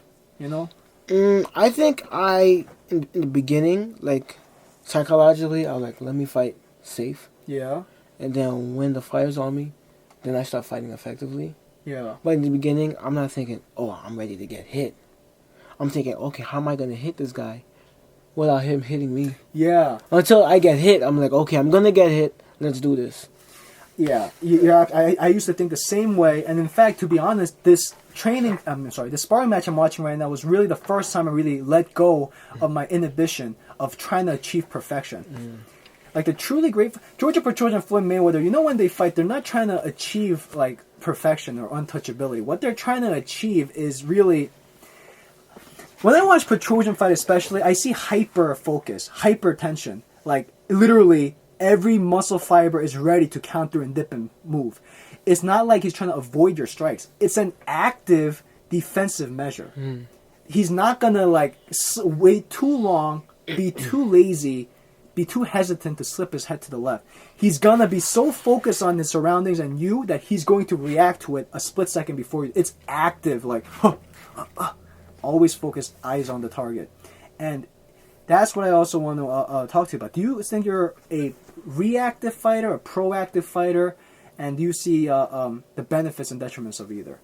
I think I'm more of a reactive fighter. Yeah. And I think I'm starting to travel towards that more hyperactive kind of style of fighting, where I'm just waiting like split second for the person to attack so I can attack myself, and you can see that. Whereas now I'm trying to that's my main problem, is keeping my eyes on the opponent. Oh yeah. At all times, and I think once I'm able to do that, then I'm gonna be like those fighters who like really react at the same. At like a split second before the person attacks me. Yeah, I think there's a little bit of downside, like I said before. Being proactive is also good sometimes because you avoid getting hit. You sometimes can control the fight because you're being proactive, whereas you're reactive, you kind of control the fight half of the time. Yeah. And yeah, I think that's one of the basic downsides I think that I have, because I'm not as proactive, whereas you are. It comes also down to a more like a fundamental aspect of that. Are you gonna feed off of what your opponent's giving you, or are you gonna make him eat something? Yeah. You know, and when you let when literally the course of the fight depends on what your opponent sets, that can be very problematic. A la what happened with Risty and Petrosian. Petrosian's a master reactive fighter. Like what I'm taking pictures of Jack Sock's blog. He said how Petrosian imposes a very orthodox defense against orthodox fighters, and when his opponent is unorthodox, his orthodox defense falls to pieces because it's like a square peg in a round hole. Square peg in like a jagged hole. That's what happens because he's reactive. So if your opponent decides to throw a monkey wrench in your engine, now what happens? You should have stopped. You should have grabbed your opponent's hand from throwing the wrench in the first place. You get what I'm saying? Yeah. That's the concept. And what else that I was trying to say is I know I had something. Fuck, I lost my train of thought. Right. The no gear, that's what it was. You're talking about not keeping your eyes on the target and not looking away in flurries. That comes from, I think, there's no way around it. It comes from years and years of experience. Yeah, basically. Years of getting hit. Doesn't have to be hard, but light. I think maybe even getting hard in that situation discourages you to makes you look away more. But no gear sparring lets you to keep your head in the fire and return shots, bobbing and weaving and blocking and parrying and ducking and all that. That's one of the most fun things about no gear sparring. It makes you feel invincible in the pocket like a pro. Yeah. Exactly. Yeah. I mean that's so important, just being able to look at your opponent, because that's when the best shots come. Is when you're looking at your opponent and the person is trying to hit you. Yeah. But you see it. Like that match between that late match that happened recently between Olunga and the other guy. Where he breaks his nose with that overhand right. Oh yeah. And he was punching at the same time. Yeah. But he beat him to the punch, and he was just right there looking, and he just caught him with that right hand to the nose. Yes. Yeah, that was beautiful. One of the most common counters is hooking with a hooker, is crossing with a crosser. You ever watch Dan Hardy get knocked out by Carlos Condit? And they crossed left hooks. Condit was just a little tighter, and he threw it earlier because he saw Hardy was throwing a loopier one. That you're absolutely right. And for beginning sparring, for beginners who spar, accept the fact that you're gonna get hit. Yeah. You know, but don't accept the fact that you're gonna get hit too hard, because you shouldn't let someone do that to you. Yeah, really, you shouldn't. But know that, trust me, dude. Anyone who spars for the first time is going to flinch. You're gonna look away. I don't care if you're fucking G.I. Joe. You're gonna fucking flinch, and that's just a part of the game. After a while, you develop a numbness to it. Like, you're in the fire, and you go, "Okay, I've been here before. I've been hit before. It's actually not that bad." Yeah. When I was wearing the headgear, which is something that I should be doing more, but that I finally did this Friday night, I felt so much more secure. Because I 8 shots that I normally would without, and with the gear, it just felt more dull. I felt way more padded and cushioned here. The mouth guard also adds more resistance to your jaw because it's more resistance inside your jaw, like holding your jaw forward. So please have the gear. It makes you more courageous. Prevents you from flinching. It kills that animal instinct to just look away and self-preserve yourself. So again, are you the type of fighter who awards damage done, who awards spoiling a fight? What I mean, okay. Fighters who spoil a fight is another word for saying a fighter who schools another opponent. A la Bernard Hopkins, what he does to everyone pretty much. Floyd, they literally school their opponent. Not saying that they inflict damage, but they embarrass them, they out-finesse them. Do you reward that? Do you reward finesse? I mean, like, what do you think is the mark of a true victory? That's a good question. Because, like, Maidana, Maidana's a bad example. Or not actually the first time Maidana fought Floyd is a good example. You can make the case that Floyd was hurting more than Maidana after the fight. It's just Floyd landed cleaner shots with less power but more volume. Like, what happens there then? Do you reward the guy who has to stay in the hospital less after the fight than the other guy? Or what happens there? Do you reward technique or control? That's a tough one. Yeah, bro. That's very tough. It really depends on the fight. It's like it's hard to say because it really depends. Like, how well did the person school the other one? Yeah. Or how bad was the damage? So it really depends from situation to situation. Like, damn, it's really. Did you ever watch Petrosian fight Rusmalin? No, I haven't. Yo, that's a perfect example of that. Where, arguably, Petrosian did land a solid kicks, but what I saw there was a guy trying to knock Petrosian's head off, and sometimes I clipped him just a little bit across the shoulder, but Petrosian would push him back, literally with both his hands, because he knew Rusmalin was aggressive and imposed his very clean, kosher game plan and won the fight. But like, what really happens if that goes on in the street? But did Rusmalin really hurt Petrosian? It was like one of these shots, like, you know what I'm saying? Like, and the replay looked aight. Oh, okay. You know what I'm saying? But like, you can say he landed in the street fight, definitely the person who's injured more is the loser. Yeah, I think. Yeah, I think. But like in a sports situation, is a little bit of a gray area. Yeah, it is. Because it is a sport, and we want to maintain that kind of vision. So, usually the person with the better technique, there's rules and there's points to the system, even though damage is also a factor. Yeah. Usually the person who puts in more points usually wins the fight. But I think in a fight situation, you injure somebody well enough, that's not good, because if you're injured, you can't continue. You can't really defend yourself if you're too hurt. Yeah. So being injured is not the way to go if you're fighting, I think. Yeah. So it's less of a gray area if it's like a street fight situation. Exactly. Yeah. Because you're literally like down one arm. Yeah. You're down one knuckle. You're like. Yeah. You don't want to be in a situation where you're compromised. I think. Exactly. But fighting, they emphasize the knowledge aspect of it, like how much of you're tooling the other guy. Yeah. But let's just get back into this fucking match. All right. See what I'm So doing. I just rolled away from that column with a flurry of jabs circling to my left. I reacted late with that. That's one of my problems. So what happened? Oh my goodness, see that right there? Mm-hmm. So I again charged at Rico with a combination. Rico's standing southpaw.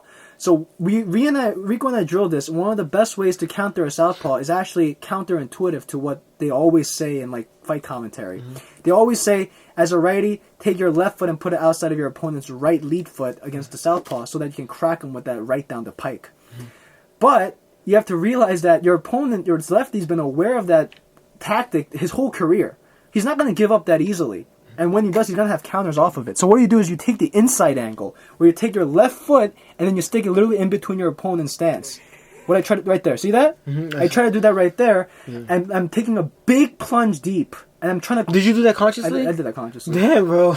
I don't think so much. I think a little bit, but yeah, continue. You know what fight really let me know this is effective? Is Sergio Martinez versus Miguel Cotto. Did you ever know? No, I didn't. You should check that out. It was one of the bigger fights this summer. And Miguel Cotto did this beautiful move. Obviously, he comes from... Let me tell you something. Boxing, I love it, but it's like apple and oranges with kickboxing. and I think we should talk about this maybe in the beginning, but it's really apples and oranges, dog, because it always comes down to the leg kicks, doesn't it? Yeah, it does. I was saying how in the beginning of this match, how the hardest thing in a fight is to understand range and distance. For me, the 4 golden principles is stance, like literally, your again the positioning of your spine, where your hands are, which changes throughout the fight depending on the situation. Number 2 is defense, which breaks down into parrying, blocking, avoiding, and also another aspect is movement, and finally positioning. Positioning is an interesting topic because it goes farther than understanding of range. It also goes to the idea of how you physically look to your opponent. And what I mean by this is a very abstract notion, but there are multiple lines of defense. And I feel that the first line of defense is that stance I talked about, where your hands are, how your spine is. But also, I think the right after that is your positioning, where you know where you are to opponent, but also how you physically look to your opponent. What I mean by that is, so you ever see a lion and he's like being chased by a pack of hyenas or something like that on the Animal Planet? Mm-hmm. You look at the posture he gives to like a zebra that he's trying to hunt, and the look on his face is, if you move, I'm gonna fucking kill you. Yeah. Like the look is, every part of my muscle is right now ready to fucking attack you. You impose that same primal demeanor, because we're still animals. Yeah. We're humans, we're still like We're still 97% close to chimps, and chimps do the same thing. Same thing. They hunch their backs. My dogs do the same thing. When they look out their windows and they start barking, their back naturally starts going up. The hair on the back of their neck starts going, and this lets your opponent know that, oh my god, this might not be a good time for me to jump in for a shot. Okay. That's already a defense right there. Mm-hmm. Letting your opponent know that you're ready. And how do you accomplish this? You keep your lead foot pointed at your opponent's center line, a la the line that extends from their groin to their chin, like a knife. You keep on concentrating that lead foot to their center line like a knife, and right above your lead foot should be your jabbing hand. You constantly stalk your opponent with that, and you're always in a position where that's lined up to their center line, and they'll be less encouraged to throw a shot because they know a shot can come right back. So that's the idea of positioning. Now, obviously, defense, parrying, blocking, slipping, ducking, avoiding, movement, all that is the 4 golden rules, I feel. Offense, to me, a guy with limited offensive tools can win a fight with all of these. Like, I'm talking about the sloppiest fucking cross, the sloppiest right hand, even the sloppiest jab. If he's in the right position to throw the sloppiest jab in the world, he can hurt you. True. You know? Yeah. So that's what I'm trying to do here. I take a deep plunge forward with my left foot inside Rico's legs to throw a lunging left hook to counter. And I'm too far away for it. Yeah. And what I'm doing here is, again, I'm dropping my hands. You talked about this earlier, how you noticed that you should keep your hands up more. Yeah, I really don't keep my hands. Especially when I'm charging, when I'm moving forward, sometimes I put my hands down. And I get into like that kind of like bully walk, where your hands are down, you're like walking like this. Oh, the regular like walking? Yeah. You know, that's interesting because the idea of walking in a fight is left front foot, rear foot, front foot, rear foot, front. Mm-hmm. But even pros do this, where they literally just walk their opponent down. Mm-hmm. And they do this because it's actually less taxing on your body to walk like that. Mm-hmm. You're not constantly putting tension on your quads. And sometimes you can be even faster. And off of the walk, you can throw switch kicks more fluidly. You can throw kicks more fluidly. True. But the problem is, even the great Peter Ertz got knocked out by making this mistake. He would walk to his opponent too carelessly and literally walked into his opponent's piston right hand. And got knocked. He literally had his feet square because he was in the mid-walk. And then, blam! This was when he was fighting in K1 and was the champion. Oh. I love fucking Peter Ertz because he's the guy who's come back from serious knockouts to be the best in the world. But another thing is about going back to the whole idea of stance and positioning is an opponent is way easier to knock out if he's out of position. And what I mean by that is out of balance. Exactly. Like fighters, they're always told, watch your balance, but they don't really understand what that means. It doesn't just mean to have your feet set on the floor. It really means understanding how committed you are to one side of your body to the other when you're throwing shots. And I'm going to show you exactly what I mean here. It comes up. So I miss because I'm too far away from that. Rico flurries out with a combo. Fucking clinch. What do you think about the clinch? Because kickboxing, it sometimes gets a bad rap from like hardcore striking fans as being like passive aggressive Muay Thai. Like there's like a meme, there's like a meme of like a Muay Thai fighter bleeding, and it says, "Oh, you do kickboxing? That's cute. I do Muay Thai or something." Oh, no, it says kickboxing question mark. You mean Muay Thai for pussies? That's why I try to clinch because I want to impose the full game. I think it's very necessary part. Yeah. Of fighting. I mean, you did a really good job clinching me there, and you've done better. I think your clinch game, this last time you sparred, was by far the best clinch game. Oh yeah. From all the previous times, because before you would clinch me, and I wouldn't move because you weren't hitting me. Yeah. I would just say that and I'll just wait for you to finish. Right. But this time, like, you were throwing a clinch, and then I think you were, like, switching angles, and you was trying to, like, touch me. So I tried to move out and, like, switch it up a little bit. The clinch is a beautiful technique because it's really. Question before we continue. Yeah, Did you notice that? Did you notice that? I noticed. I saw one of those knees go through because I threw it faster and I put more intent, which was the tone of this sparring match. Was like I said, it goes back to the whole confidence thing. Like you, when you spar, to me it seemed like the more confident guy because I don't want to hurt my opponent more than maybe you are willing to hurt me, and that's always something. And also, if you're not confident, then everything falls apart, man. Yeah, true. Be confident in your skills and let them flow. Let it just flow. Let it go. Of fear and let it go. But yeah, the clinch, it's counterintuitive, but I think the clinch is one of the places where the small guy can have an advantage against the bigger guy. I'm a little taller than Rico, but Rico's like a wider, bigger guy with more muscle. But in the clinch, I can impose my little fucking knee and game plan, and Rico can't really impose his size on me because we're not wrestling, right? Yeah. It's all based on angles and busyness in there. I check out this fucking Anderson Silva striking tutorial on YouTube. He breaks down like every possible thing you can do off of that. It's like his own martial art, like cross masking and stepping off and parrying punches within. It's like a whole nother complicated thing. I'm just doing basic Thai plum and knees to the body. That's it. But there's way more to it. So Rico X's out of it with a lead uppercut. Very good move. Again, I have to watch out for that column, so I spin off of it. See, you see my hands? Yeah. Oh, that's the balance I talked about. See, look what happened here. I lost my balance? No, I lost my balance. Look at it. So, jab, jab, jab. So, 4 jabs to set up. This time I'm taking the outside angle because in my head, I think you're concerned about the inside angle, which I guess you weren't because I felt inside. But I was playing with the 2 inside and outside angles against the southpaw. This time the traditional outside, 4 jabs to the right cross, too much weight placed on the lead foot.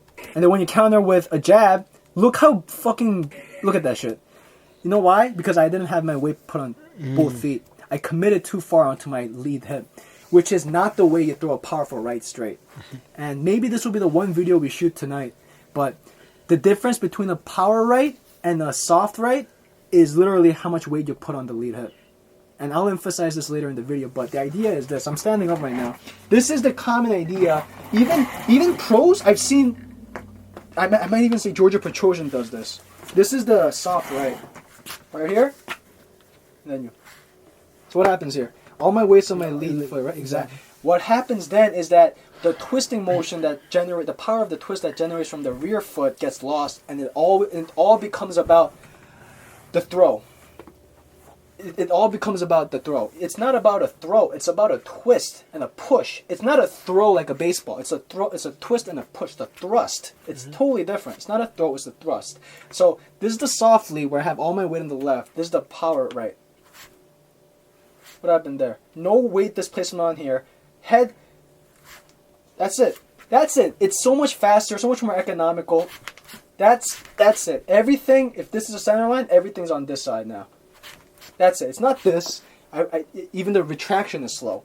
But Floyd Mayweather and Manny Pacquiao, they do soft leads all day, soft rears all day, because off of that rear hand, you can do a lot more fluid motion. Exactly, you can tag and bob and move and off of that thing.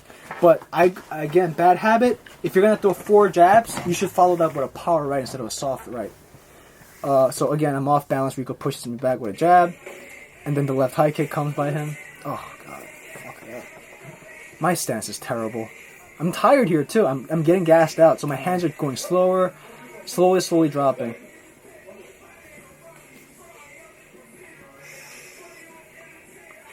Oh shit! What the fuck? That's terrible. Trunk twisting. That's again that same inside angle left hook. I take the angle and I do the high kick. Rico again comes charging at me after the flurry. That's what scares me. Oh, when I get it. You're always going to end the combination. Oh, that's terrible. You're blocked. Great. So what Rico did right there is I tried to do the knees from the clinch, and Rico did the traditional, put his hand down, the forearm to block the knees from coming up, and that really nullified any of the knee strikes here. You did that consciously, right? Right there. I See did that? it consciously. Yeah, look at that. And my knee can't even get up now. No. Oh, I looked away. That's such a fucking bitch move. I think it was because of AC or something, but I just literally turned my back and looked away. Rico cracked me. Yeah, you caught me with that knee. You saw it? The left or the right? Right knee. Oh, gotcha. Yeah. What do you think about So right I tried now, to sweep you there. yup. I was waiting for that the whole time. Let's talk about the sweep. The sweep is an interesting thing because Oh, look at me. the sweep's fascinating because it is one of the best things you can do to discourage a fighter from kicking at you. If literally you're catching everything he throws and you're making him pay for it, he's not gonna want to do that anymore. But it's not easy to catch those kicks. With gloves, especially. Yeah, with gloves, even with because you kick at a speed where I have to compromise me covering my head in order to catch the kick. So that's also part of the reason why my head's a little bit like at the middle, because I'm waiting for you to kick so I can sweep it. Very nice. Yes, exactly. I thought Rico's low hand stance was because it was conducive to more movement and his counter baiting. Like, if you drop your hand, it lets me know, okay, I can tag him to the face. And sometimes he even leans his chin in. I mean, that's why it's part of the reason. That's part of the reason, too? Yeah, that's part of the reason, because I'm always baiting you. Yeah, you always are. I'm always putting my head forward, hoping that you'll come in, so I come back and do that. But also, another part of the reason is I know that you like to throw middle kicks. So, hopefully, when you throw the middle kick, hopefully I'll catch it, because I also want to practice on my sweeping. Hopefully, I'll catch it and do the sweep. Hence, why when you threw that kick there, I tried to catch it, but I didn't successfully sweep you there. Yeah. Like, this is another beautiful thing about kickboxing, is that it's not just hands and feet contact. There's grappling involved. Mm-hmm. Catching a kick, tripping your opponent, that is pure grappling, man. Yeah. And guys that can do both, like it's nothing, kind of like a Demetrius Johnson chains together the 3 disciplines of MMA like it's nothing, are true champions, man. And catching kicks is hard, though. You need great reaction time. Yeah. And if you're not in a... Like, what are your thoughts about this? Being in a mindset to defend and attack and separating the two. What I mean is, like, do you put yourself in an attack mode and then in defense mode, or you think both at the same time? I think I put myself in, like, attack mode and defense mode. That's, I think, because we're still starting. That's why I think we're rookies. Yeah. I think I still do that. That's a problem. Mm-hmm. Yeah. You could tell I fight differently when I'm in attack mode and defense mode. Yeah, like when you charge forward. Yeah. And that's like the mark of like a true veteran, is guys who can do both at the same time, like Floyd Mayweather. Land combos, pull back, right hook, dip under, straight hook, block hook. That's like Matrix shit, dude. Yeah. That's like some serious bullet dodging shit. But you never want to be like, okay, here I go, ready for the offense, and then back. Okay, now this is all about the offense for like, let me weather the storm. That's when it gets into like a battle of attrition, when the guy with better cardio or better athleticism can win the fight. That's when you remove technique out of the process. It really becomes about how much of this can I withstand before I land my own. Kind of like Dutch kickboxing does. You know, Dutch kickboxing is like really one of the best examples of that, I think. The guys on the high level don't really do that to the degree that I'm saying. Andy Sauer, for instance, he does both at the same time. Robin van Roosmalen, not as much, I think, right? Oh, RVR, yeah, he kind of like does that Dutch high block guard, beautiful combos, gets back in the shell, coverage, back into the combo, let's carry a tag on him. So it becomes a battle of attrition and cardio. Yeah, definitely. That's why neither of us fight in that Dutch style. We take elements of it, like combinations, chaining into the kick, and more emphasis on the boxing and footwork. But aside from that, we don't impose that vintage Dutch kickboxing. You know, and I think it's kind of fading too. Yeah, I think so. Like RVR is the most beautiful example of that right now. But even he's been, not winning. It's kind of hard to do. I feel like it's so hard to to stay there and let people hit you and attack. And You got to know what body type you are. Yeah. If you're a durable, stocky guy like him, it's perfect because when you do the high guard, like Tyson, your entire body is covered. Yeah. But we're too skinny. Georgia Petrosian, to me, is like the Dutch kickboxing spoiler because he has the ingredient to how to counter that shit. Just movement and spot and finding the right spot. Oh, that wasn't bad. Oh, you caught it and then you return fire with the right kick. Oh, that was good. yeah. See what happened right there? That's laziness on my part. What I did earlier with the 2 kicks was I was walking forward, so it comes off as 2 unpredictable left kicks. Like here, I'm just walking, and then immediately I go into the kick. Walking kick, and I abuse that too much. Outside angle punch, a circle out to the left, and so I'm trying to do the same thing right there. You see, I got lazy and started to cross my feet together, square my feet to go for an unpredictable kick. And when my feet were next to each other, Rico cracked me with a jab, and I had no balance to support me from going behind. In a fight where there's judges, any punch that makes you fly back, albeit wasn't hard, but you were just off balance, makes you look like you're way more hurt. Oh yeah. Again, I'm just tired here. Fuck, I gotta work on my cardio. Oh, That teeth. perfect time to do the teeth. Yes. I'm fucking gassed. I wanted to catch you with that teeth for a long time. You see how flat my body was there? My hands are dropping as you fuck. look tired. Oh yeah. Knockouts happen when you're tired, man. Circle, knee. Here it comes! Oh my goodness. That was the first ever high kick I landed on my friend. Yeah. And on anyone. And Rico catches it, my right high kick, with his left glove as it's still glued onto his left ear, and then fucking drives me down and accidentally knees me on my balls on the way down. That was so painful, dog. Oh my god, that sucked. So, alright.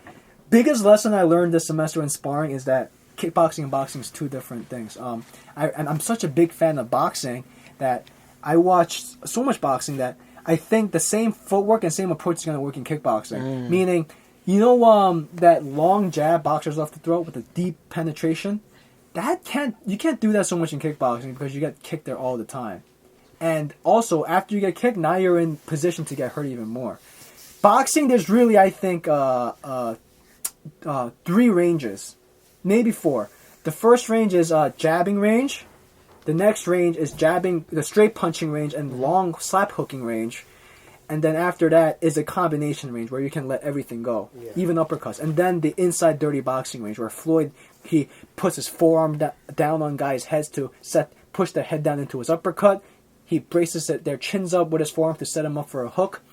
There's technique there like clinch fighting. But in kickboxing, there's 7 layers. Because if you look at your legs, how long are your legs compared to any other part of your body?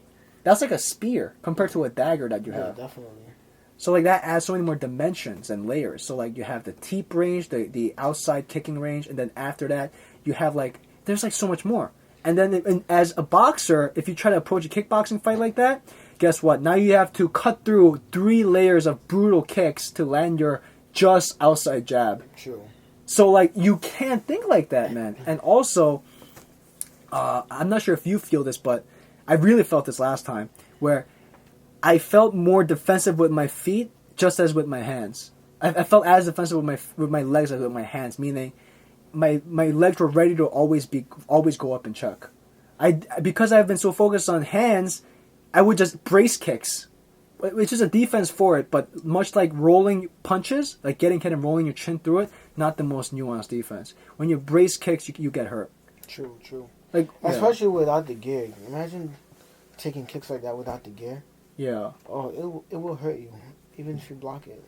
I think that's why a lot of even MMA guys don't check kicks, because MMA guys, they wrestle boxers. There's a lot of wrestle boxers like Johnny Hendricks and such, and they're so focused on boxing that they'll just eat a kick to land a good shot or a takedown.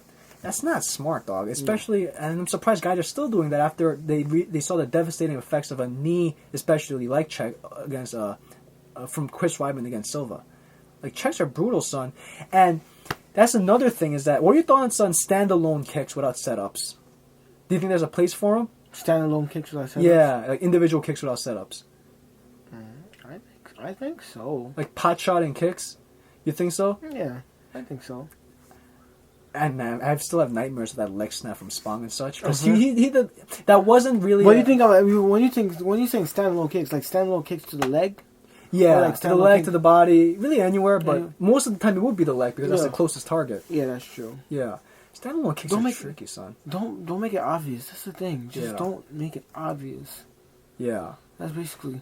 Sometimes throw a kick to the inside of the leg rather than the outside. That inside leg kick, though, from the Orthodox against... This is one thing I want you to actually work on, is you fight a lot of times southpaw, right? Mm-hmm. So instead of leg kicking my left inside thigh, how about you wrap around and kick my right thigh, which is in the back, which is what Georgia Petrosian's made a career out of. Because, like I said, bracing kicks is a part of the game, and so most fighters' lead legs are way more conditioned. But that rear leg, they've really never taken punishment, especially if they don't change stances. So if you loop around and kick me in that rear leg, that destroys all of my mobility and power. Georgia Petrosian rarely throws inside leg kicks. There's always wraps around to hit that thing. And guys, righties, like I said, righties and lefties is a two-way street, right? And the reason why righties don't frequent that kick is because it's such an awkward loop and distance around to get it. It's a very far away shot. But if you work on like any other thing, it comes out like butter. And what I want to show you now, and this podcast is running long, but I wanted it to, because like this, I was really looking forward to this one. I'll show you. You ever see Georgia Petrosian spar against like a... So Georgia Petrosian, who's like my fucking hero, spars one of the guys that comes to like his striking seminar, and look what he does to this guy. Is the guy good? You know, like, I'm sure if he sparred us, he'd do a good, you know. Like, think about it. Like, these guys, these Italian dudes, they made it, they went out of their way to attend the Georgia Petrosian kickboxing seminar. Yeah. You know what I'm saying? They have all the gear, so they know what they're doing. So, Georgia Petrosian, the master, I want you to check this out. And I want us to, like, emulate, especially you as a southpaw. Look at this shit. The understanding of range, the single kicking with the proper fakes. Look. Check. Oh, that rock away. Look at that. The speed and the control. The guy can't get one shot in, I'm telling you. Oh. One leg up. Yo. No, seriously, he can't land a single... Oh, okay, there's one. Nice. Oh.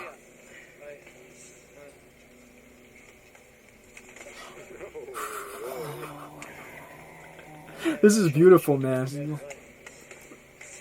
Catch. That, oh, I see it. See that kick? Exactly. I see it. Oh, there it is. Oh my goodness, it's so fucking good. Oh, that was a good defensive move by the guy. Ah, double kick. Did you see that? Yeah, Petrosian kicked it and he landed it on both thighs at the same time.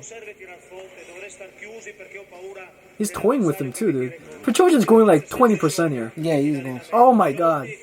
He could really fuck him up. Oh yeah. If any of those kicks at the beginning landed, this would have been over. Look at that shit. I know he sees plenty of openings. Look at that. Just see what he did there? Okay. So the seminar guy, he tries to go for a clinch knee and Petrosian just literally sweeps out his leg under him. And he falls. Oh, now he's in boxing range. See that? Back out into kicking range. That one leg up defense is pretty fucking tricky. Yeah. It's kind of risky too, because if you have literally one leg supporting you, and because that leg is checking the kicks. I think he's doing it because he can. Yeah, of course. You can get that leg you're standing on swept out. Oh, beautiful. Look at this. Duck. Move. Yeah. Not flinching away at all. He has not flinched away at all. Look at this move. Bang! Neither of them has really flinched away. Head kick. That's a knockout. I love this. See how he puts his hand across? Mm-hmm. That's so fucking... That is very beautiful. Not even close. I want to spar like that. Like that pace? At that pace. We don't though. We really don't. That's the perfect pace, I think. We should do that, man. It's like, but they're also good at what they do. You know what I'm saying? Oh yeah. Yeah. And Petrosian is interesting because I don't know how he does it. His kick, he doesn't relinquish any of his form in his kicks or strikes just because he's going soft. Yeah. How do you do that?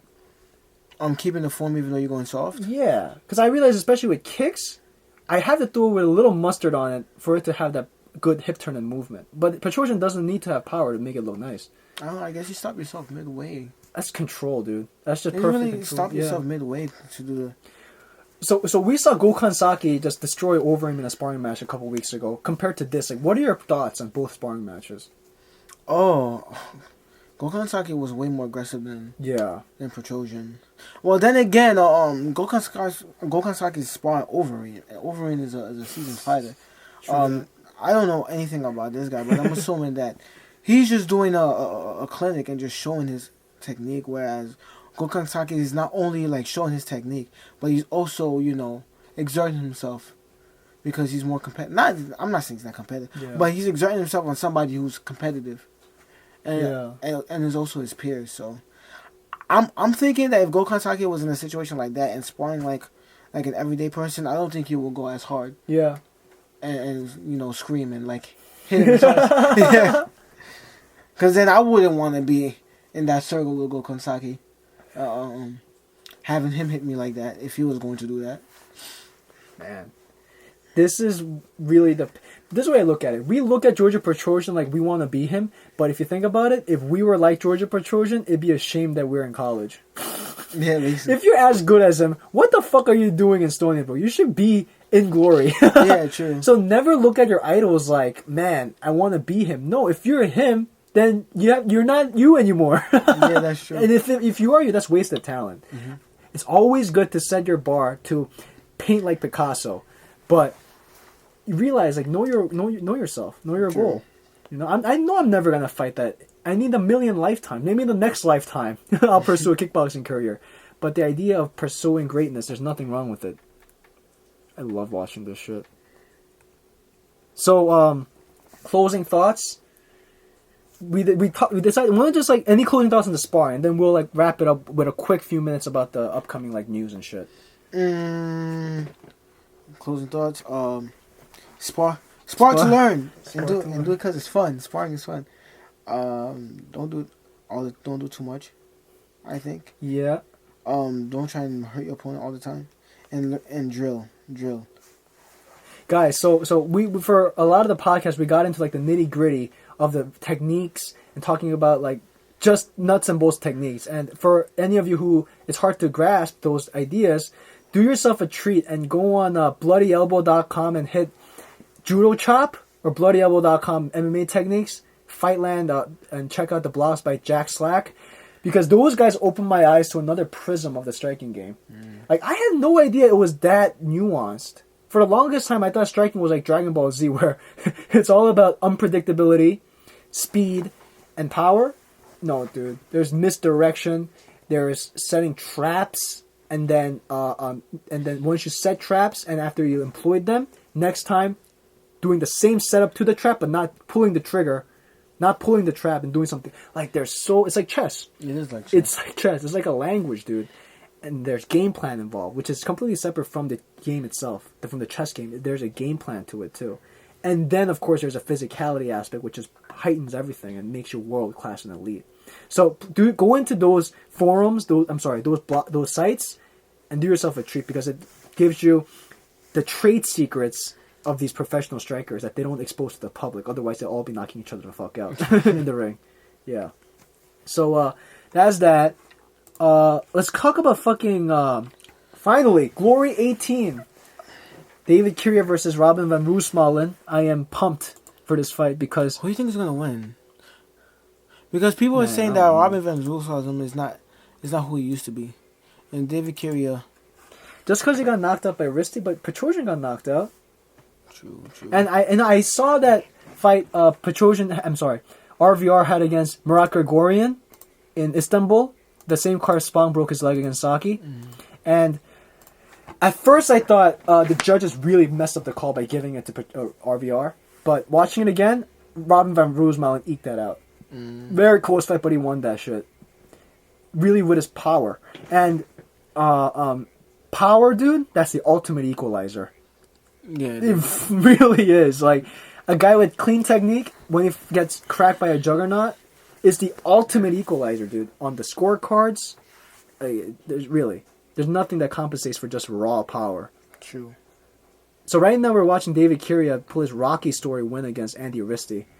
That was crazy. Yeah, dude. Kiria's so durable. So much heart. Look how tired Risty is. Risti's too big for... he's not too big for this division, but he does certainly carry on a lot of size. Look at that fucking lead teep karate style. Oh, shit. Dude, he punched him with his own punch. Yeah, basically. Holy shit. Kiria punched Risti's glove into Risti's chin, and that's what kind of like dropped him there at the end. Damn. I remember watching this and thinking, yo, after that knee, this is over. But then Kiria somehow gets back from it. I know everybody had a great time watching this. Yeah, this was in Zagreb, Poland. I'm not Croatia. But RVR, man, I love his fighting style. The last thing I'm gonna do is shit on Dutch kickboxing and the style, because Robin van Roosmalen has shown that it's effective the way he does it. I love his fucking combinations, dog. Like, no one punches like him. Just like the fluidity in his movements. Robin van Roosmalen has left hook, right low kick ingrained into his DNA. He really does, and it's so fluid. That's his dad. So, you know, his dad actually was a kickboxer himself. Oh, really? Yeah, he learned everything from his daddy. Oh. So, okay, so enough about the fucking fighter bios. Who do you got? Damn, I'm running long here, son. I don't know. His thing, it's so strange, because Kiria is the champion of the lightweight division. Meanwhile, he's lost to Roosmalen not just once in Glory, but another time outside of Glory. Oh, really? But yet, Kiria's the champ, so what happens here? I really don't know. Maybe Kyrie might win this one due to his durability. Maybe a third time's the charm, I guess. I mean, he has so much momentum behind him, and every time these two guys have fought... But then, but then again, he did beat Risty in the fourth round, and it was... I'm not going to say it was luck, but Risty could have finished him too, I think. If he wasn't tied out and went out in that fourth round. I think Risty still has that skill set. Risty to me is golden. To me, that can happen to anyone. What happened to him? Yeah. So I really don't know. I might have to give it to... I'll give it to Kyria. Because I think he has upward momentum. What would you... I got it for Roosmalen. You got it for Roosmalen? Because styles make fights. Like, you have to realize, going back to the sparring thing just a little bit, like, one style is just more conducive to beating another. It's just pure and simple.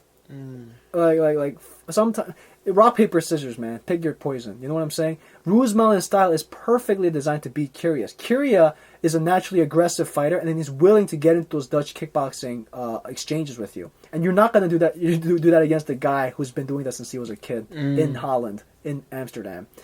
And Roosmalen, for a guy who does everything with mean intentions, like Tyson, has tremendous cardio. He can keep up that pace for. Then again, this is his first ever 5 3-minute round. Yeah. So wait, is this a title shot? Yeah. Oh. Five rounds, 3 minutes apiece. So that's going to be unique. One of the reasons why Kyria pulled out against Risty wasn't used to that platform. You know? Glory is interesting because they've always been 3 minutes. So in the 3 minutes each round, you're doing your best to finish the guy because you don't have a lot of time. But this time, both guys have a chance to feel each other out. It'll be interesting to see how Roosmalen imposes that when he's always been about just seeing red and going for the kill.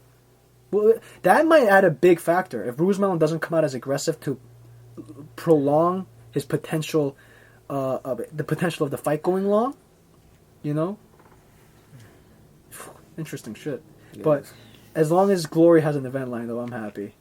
But now, with that being said, who else is on the card? The guy who schooled both of them, Giorgio Petrosian, is doing Thai Box Mania 2015. Yeah, Giorgio Petrosian's coming back from his one-punch knockout loss against Andy Rissi back in Thanksgiving last year against this guy named Erkan Varol. I have no idea who he is. January 24th of next... Damn, that's so wild. You think... No, this is his next fight. He's not going to have a Glory fight in between. Damn, that's such a long time later. You know, this is how I look at it. Either he's obviously still with Glory because he's on their roster. Glory, I think, has a more flexible contract than the UFC, where they let guys take outside fights. Yeah. And be under their banner still. What I like about this is that Petrosian's the type of guy who's been unblemished his whole career until this terrible stumble, and I think he needs a tune-up fight. You think that's what he's doing? Yeah. Definitely a tune-up fight? Because without it, and he jumps right back into Shark Tank and he gets hurt again, his confidence is going to be shattered from there. His reputation is going to be shattered. Building confidence in he's not a young fighter, but in any fighter is huge. Is huge. You know? You're not going to throw him back against Kyria. No, Kyria will probably beat him. True. I think Kyria now could beat Petrosian. But Petrosian's such a master. It's crazy. This guy beat Rusmalin and Kyria dominantly. Schooled them. But he's fighting in somewhere else. But I love him. Yeah, this is definitely a tune-up fight. This is... Yeah. And I like how he the took... fly yeah. look a little shady. I ain't gonna... Damn, dude, that means he took, what, a year and 2 months off? He's taking a year and 2 months off from his fight against Risty. Risty knocked him senseless. I hope ring rust doesn't play a factor, because he's always been pretty active. That's his brother. We just run. Buakaw and Chamek, we're just doing the headlines. So, Rico, you said you caught a little bit of the Buakaw and Rico Kell fight for the K1 Max final. The K1 Max final. And yes, K1 is still around, people. And what happened was, you know what I think? I think it deserved that fourth and final round. The way K1 works is you have 3 3-minute rounds. If it's a draw after that in the cards, they go into a fourth sudden victory round. And Enrico did enough to where it got him into that final round. But Buakaw didn't see it that way. So what happens is, Buakaw, after they bring up the cards and say it's a draw, he's nowhere to be seen in the ring. Him and his trainer just gone. And so they give it to Kell via forfeit. So Kell becomes the first ever K1 Max champion to win like that. Wow. And so this was a huge controversy. People were like, what the fuck, Buakaw? And he went on his Facebook the next night and put up a picture of him, like, saying, I'm sorry to my fans for the confusion. I'll talk about it soon or something. The presser, they're all over his gym. So this is what he said. The 32-year-old's puzzling actions left all in attendance confused and prompted rumors of shady gambling deals done by K1. And this is Buakaw. I don't want the judge's verdict on the bout. I wanted the audience to decide it for themselves. I prefer not to let the officials judge me. It was my own decision not to continue to fight. My manager and my team knew nothing about it. I did what I believe my fans and supporters would understand. I accepted the rules set by K1. They spoke in English, but I'm not sure whether my translation was correct or not. Since I began fighting in 2004, they have banned the use of the elbow, but also the fighters to use the knee. I knocked out a Japanese opponent with my knee before I went on to win the championship in my first year in the sport. That's against, I know who that was. That was against Kohiro Maki. He fucked him up in K1. That's when Buakaw was a beast. Then they changed the rules, placing restrictions. They let a boxer hold his opponent before landing the knee just once per fight. More than that could result in a DQ. So, okay. Is this true? Okay, well, who knows, man? There's so much mist behind this. But what is true is that Buakaw went to the police leading up to this fight, accusing K1 of gambling. He went to the detective bureau, telling them there's a shady shit going on, look into it. And then he's claiming that they were changing the rules all the way through the 8-man tournament that night, to where at the end he was left really with only like his, not the most best tools he had, limited tools. And then he, I think, feels that there was gambling going on behind the scenes because the fight went to an unnecessary fourth sudden death round. Because then that puts him in a position where the entire fight's really kind of up in the air at that point, right? One round and anyone can win it, especially at such a high level. And he didn't want to forfeit like his pride of Muay Thai and his pride as a Thai for the money, for the sport. He said Muay Thai is too precious. Pretty much he's saying Muay Thai is too precious to me to let it fall into the hands of gamblers. Like that. And Buakaw, say what you want Didn't they about gamble him. like crazy Buakaw? in Thai matches? Of course they do. Yeah, but I guess... That's tricky, right? Yeah. But the idea is that that's part of Muay Thai. You know, that those are Thais betting in Lumpini. That's Muay Thai at its purest. This is like guys betting online between countries and shit, like Bulldog. Not Bulldog. Yeah, Bulldog. You know, like that kind of shit, like full tilt poker and shit. I don't know, man. This makes Buakaw look really bad, though. I didn't see completely all of the fights. I just saw like a bit of the first round. But do you see that? Did you think that Woodcow's technique was compromised because he had so many elements? No, in fact, he was disobeying those perhaps restrictions. You saw him doing a lot of sweeps, right? That was crazy. Yeah, he really didn't. That's what I would think. That was, if the rumors are true, that was his statement of saying, "I'm gonna do whatever the fuck I want. You can't tell me." You know. Because he was, I mean, in the first round, Kel. What I saw, Kel was like really boxing the shit out of. Yeah, Bechtel was doing very well. It really impressed me this fight. As a matter of fact, I haven't seen Woodcow like take so many hits to the head like that. Until like, yeah, he was fighting in the real K1. So now another element to this is Buakow's been robbed in K1 before, badly. Like when he defeated Masato in 2004, when he burst onto the scene and beat arguably K1's biggest star at the time, Masato, the legend. They sent the fight into another fourth sudden victory round when Buakow was fucking this guy up. Buakow hurt Masato so bad in the fight that Masato was pissing blood after. Oh yeah, from the knees from the clinch. I'm not joking, son. Oh no, I'm not joking. And like he felt, and I agree too. That was because Masato's a Japanese icon. He was a face of K1, and I think they were trying to like placate to him. So Buakow, regardless, the fourth round fucks up Masato anyway. And then 2005 rolls around. Buakow's still like the Buakow, and he fights Andy Sauer in the finals. Again, it goes into a fourth sudden victory round where it really shouldn't have, and Buakow loses just by a margin in that final round. But even, so Andy Sauer, 2005 champion. 2006 comes around, redemption for him, where Buakow, no if ands or buts, knocks out Sauer in the final championship fight. And then his final ever appearance in K1, aside from this 2004 run he's had, was in 2009 when Petrosian first entered. And Buakow, it was Petrosian, this Japanese dude, Yoshihiro Sato. Anyway, it was Buakow and Sauer again in 2009 in the first qualifying round.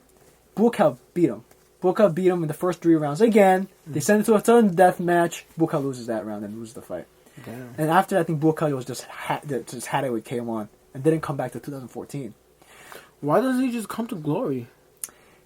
I mean, that's what everyone's asking. Like, they did an interview with RVR, and he said that I think Buakow's in a place now where he's very happy and content making a lot of money, taking easy fights. I mean, can you fault him for it, though? Like, what more does Buakow have to prove? He's a living legend of the sport. Yeah, that's true. Arguably, 3-time K1 champion, the only one to ever do that. George Petrosian still holds the record of being 2-time, which is why he's a legend.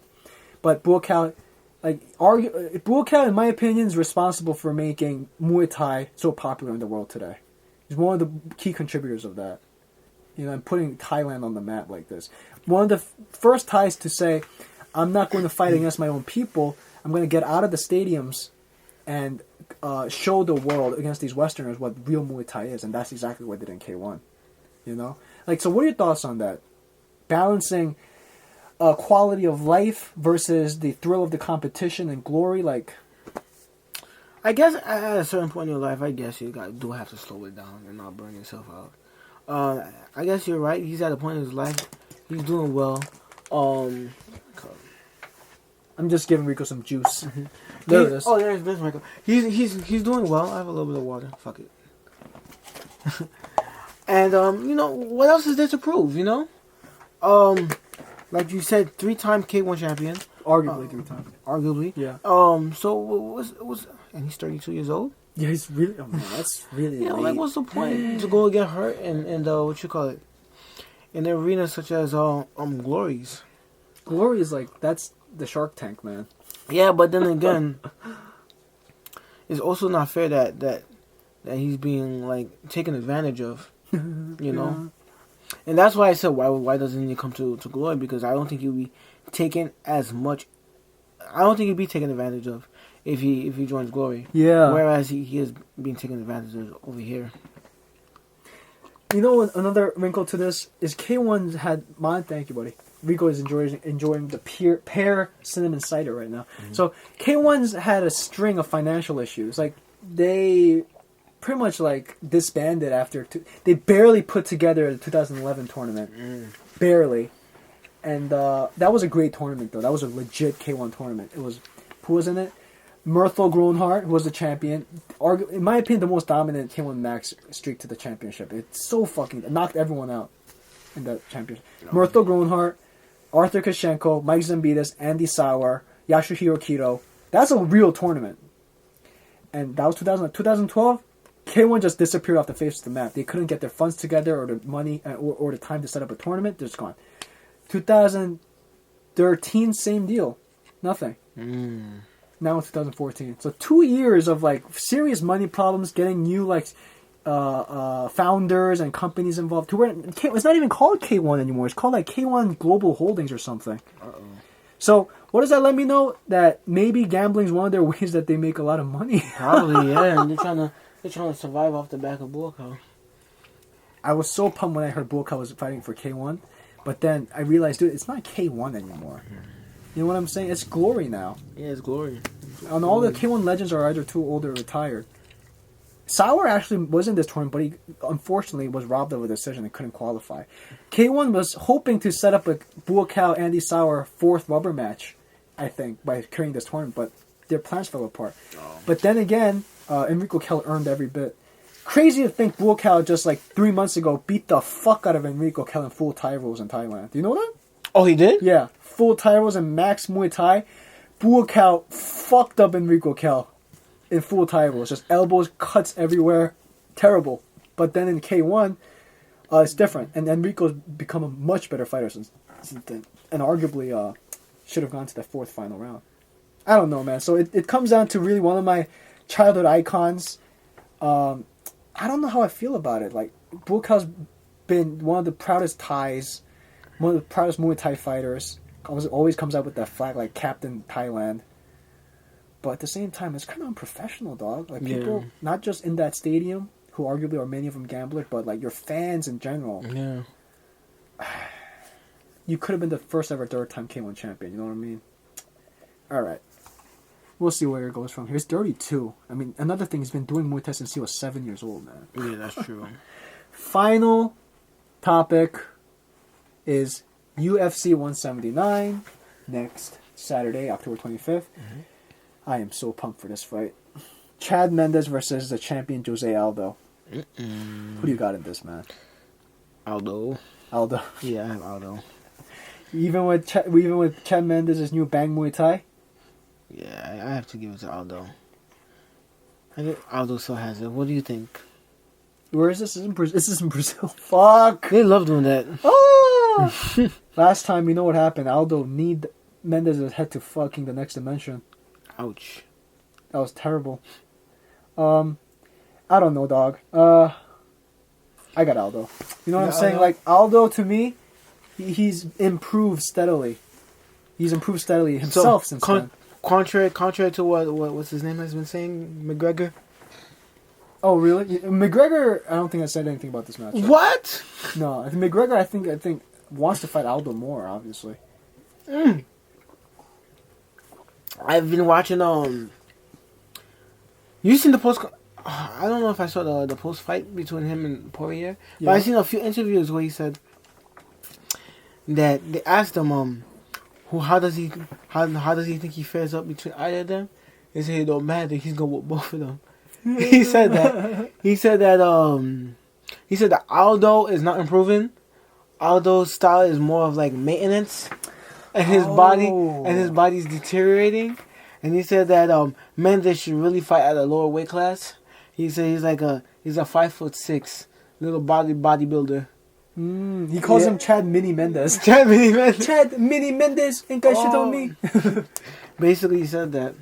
So that, thanks for talking about that. Because when I've heard Conor McGregor say those things, like he says how so many of these fighters, they go into training camps and they come out of it the same man. Their progress stagnates because they're either training the same way, the wrong way, or with the same group of people.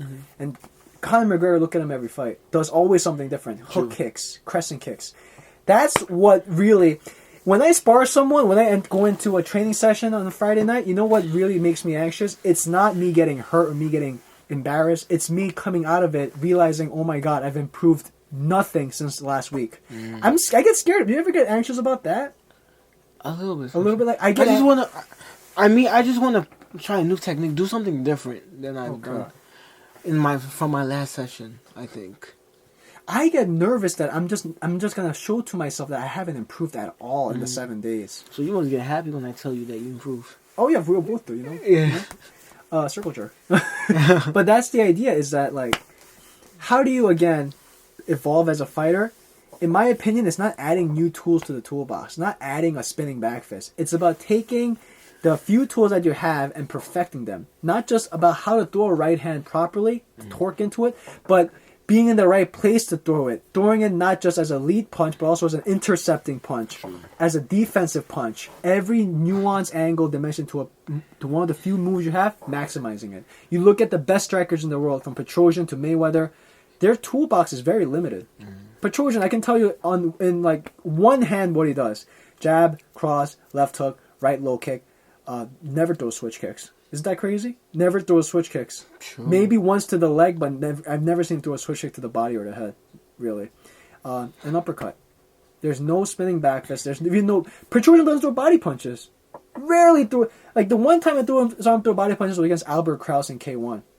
What does that let you know? No liver shots. And you know why? Because as a defensive mass prioritizer, he realizes dipping his head in for a body shot is very risky. So, you know what he does instead? He compensates it for a laser-sharp pinpoint left knee to the body.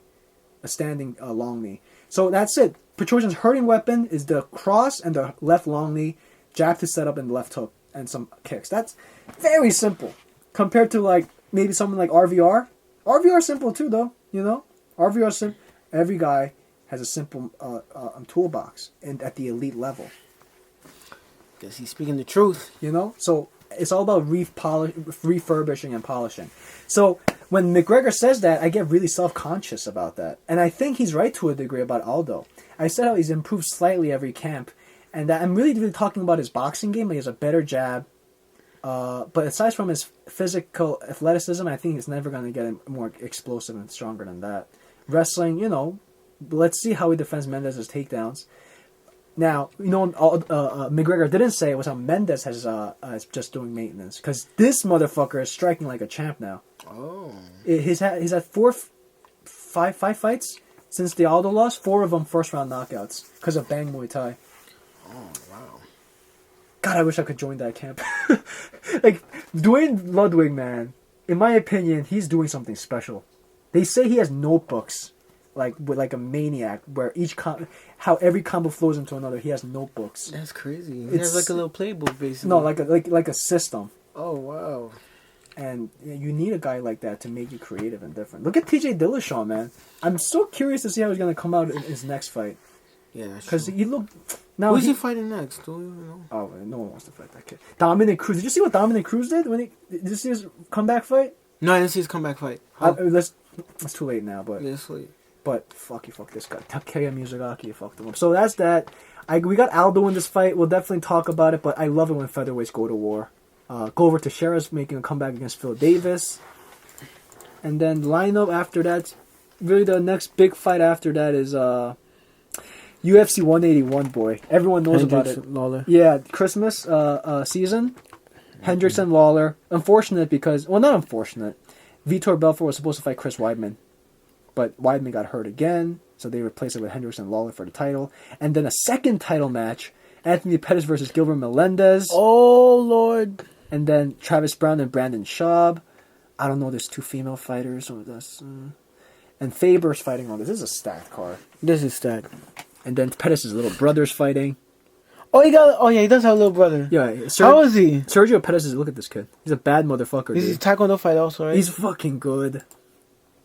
All right, man. Well, are they in the same weight class? Oh, no. He fights at Bantam. Okay. He's really good. Oh, he's my height. He's... Oh, no. But he's so much lighter than me. Why am I like 150 and 5'6"? Got a little chub there, man.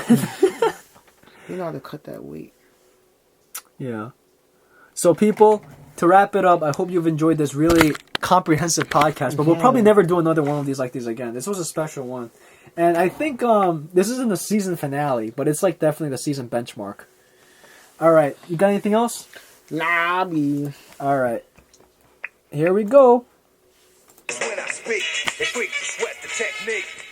I made my debut in There it is. In the president's mix, and I will stay on target and refuse to miss.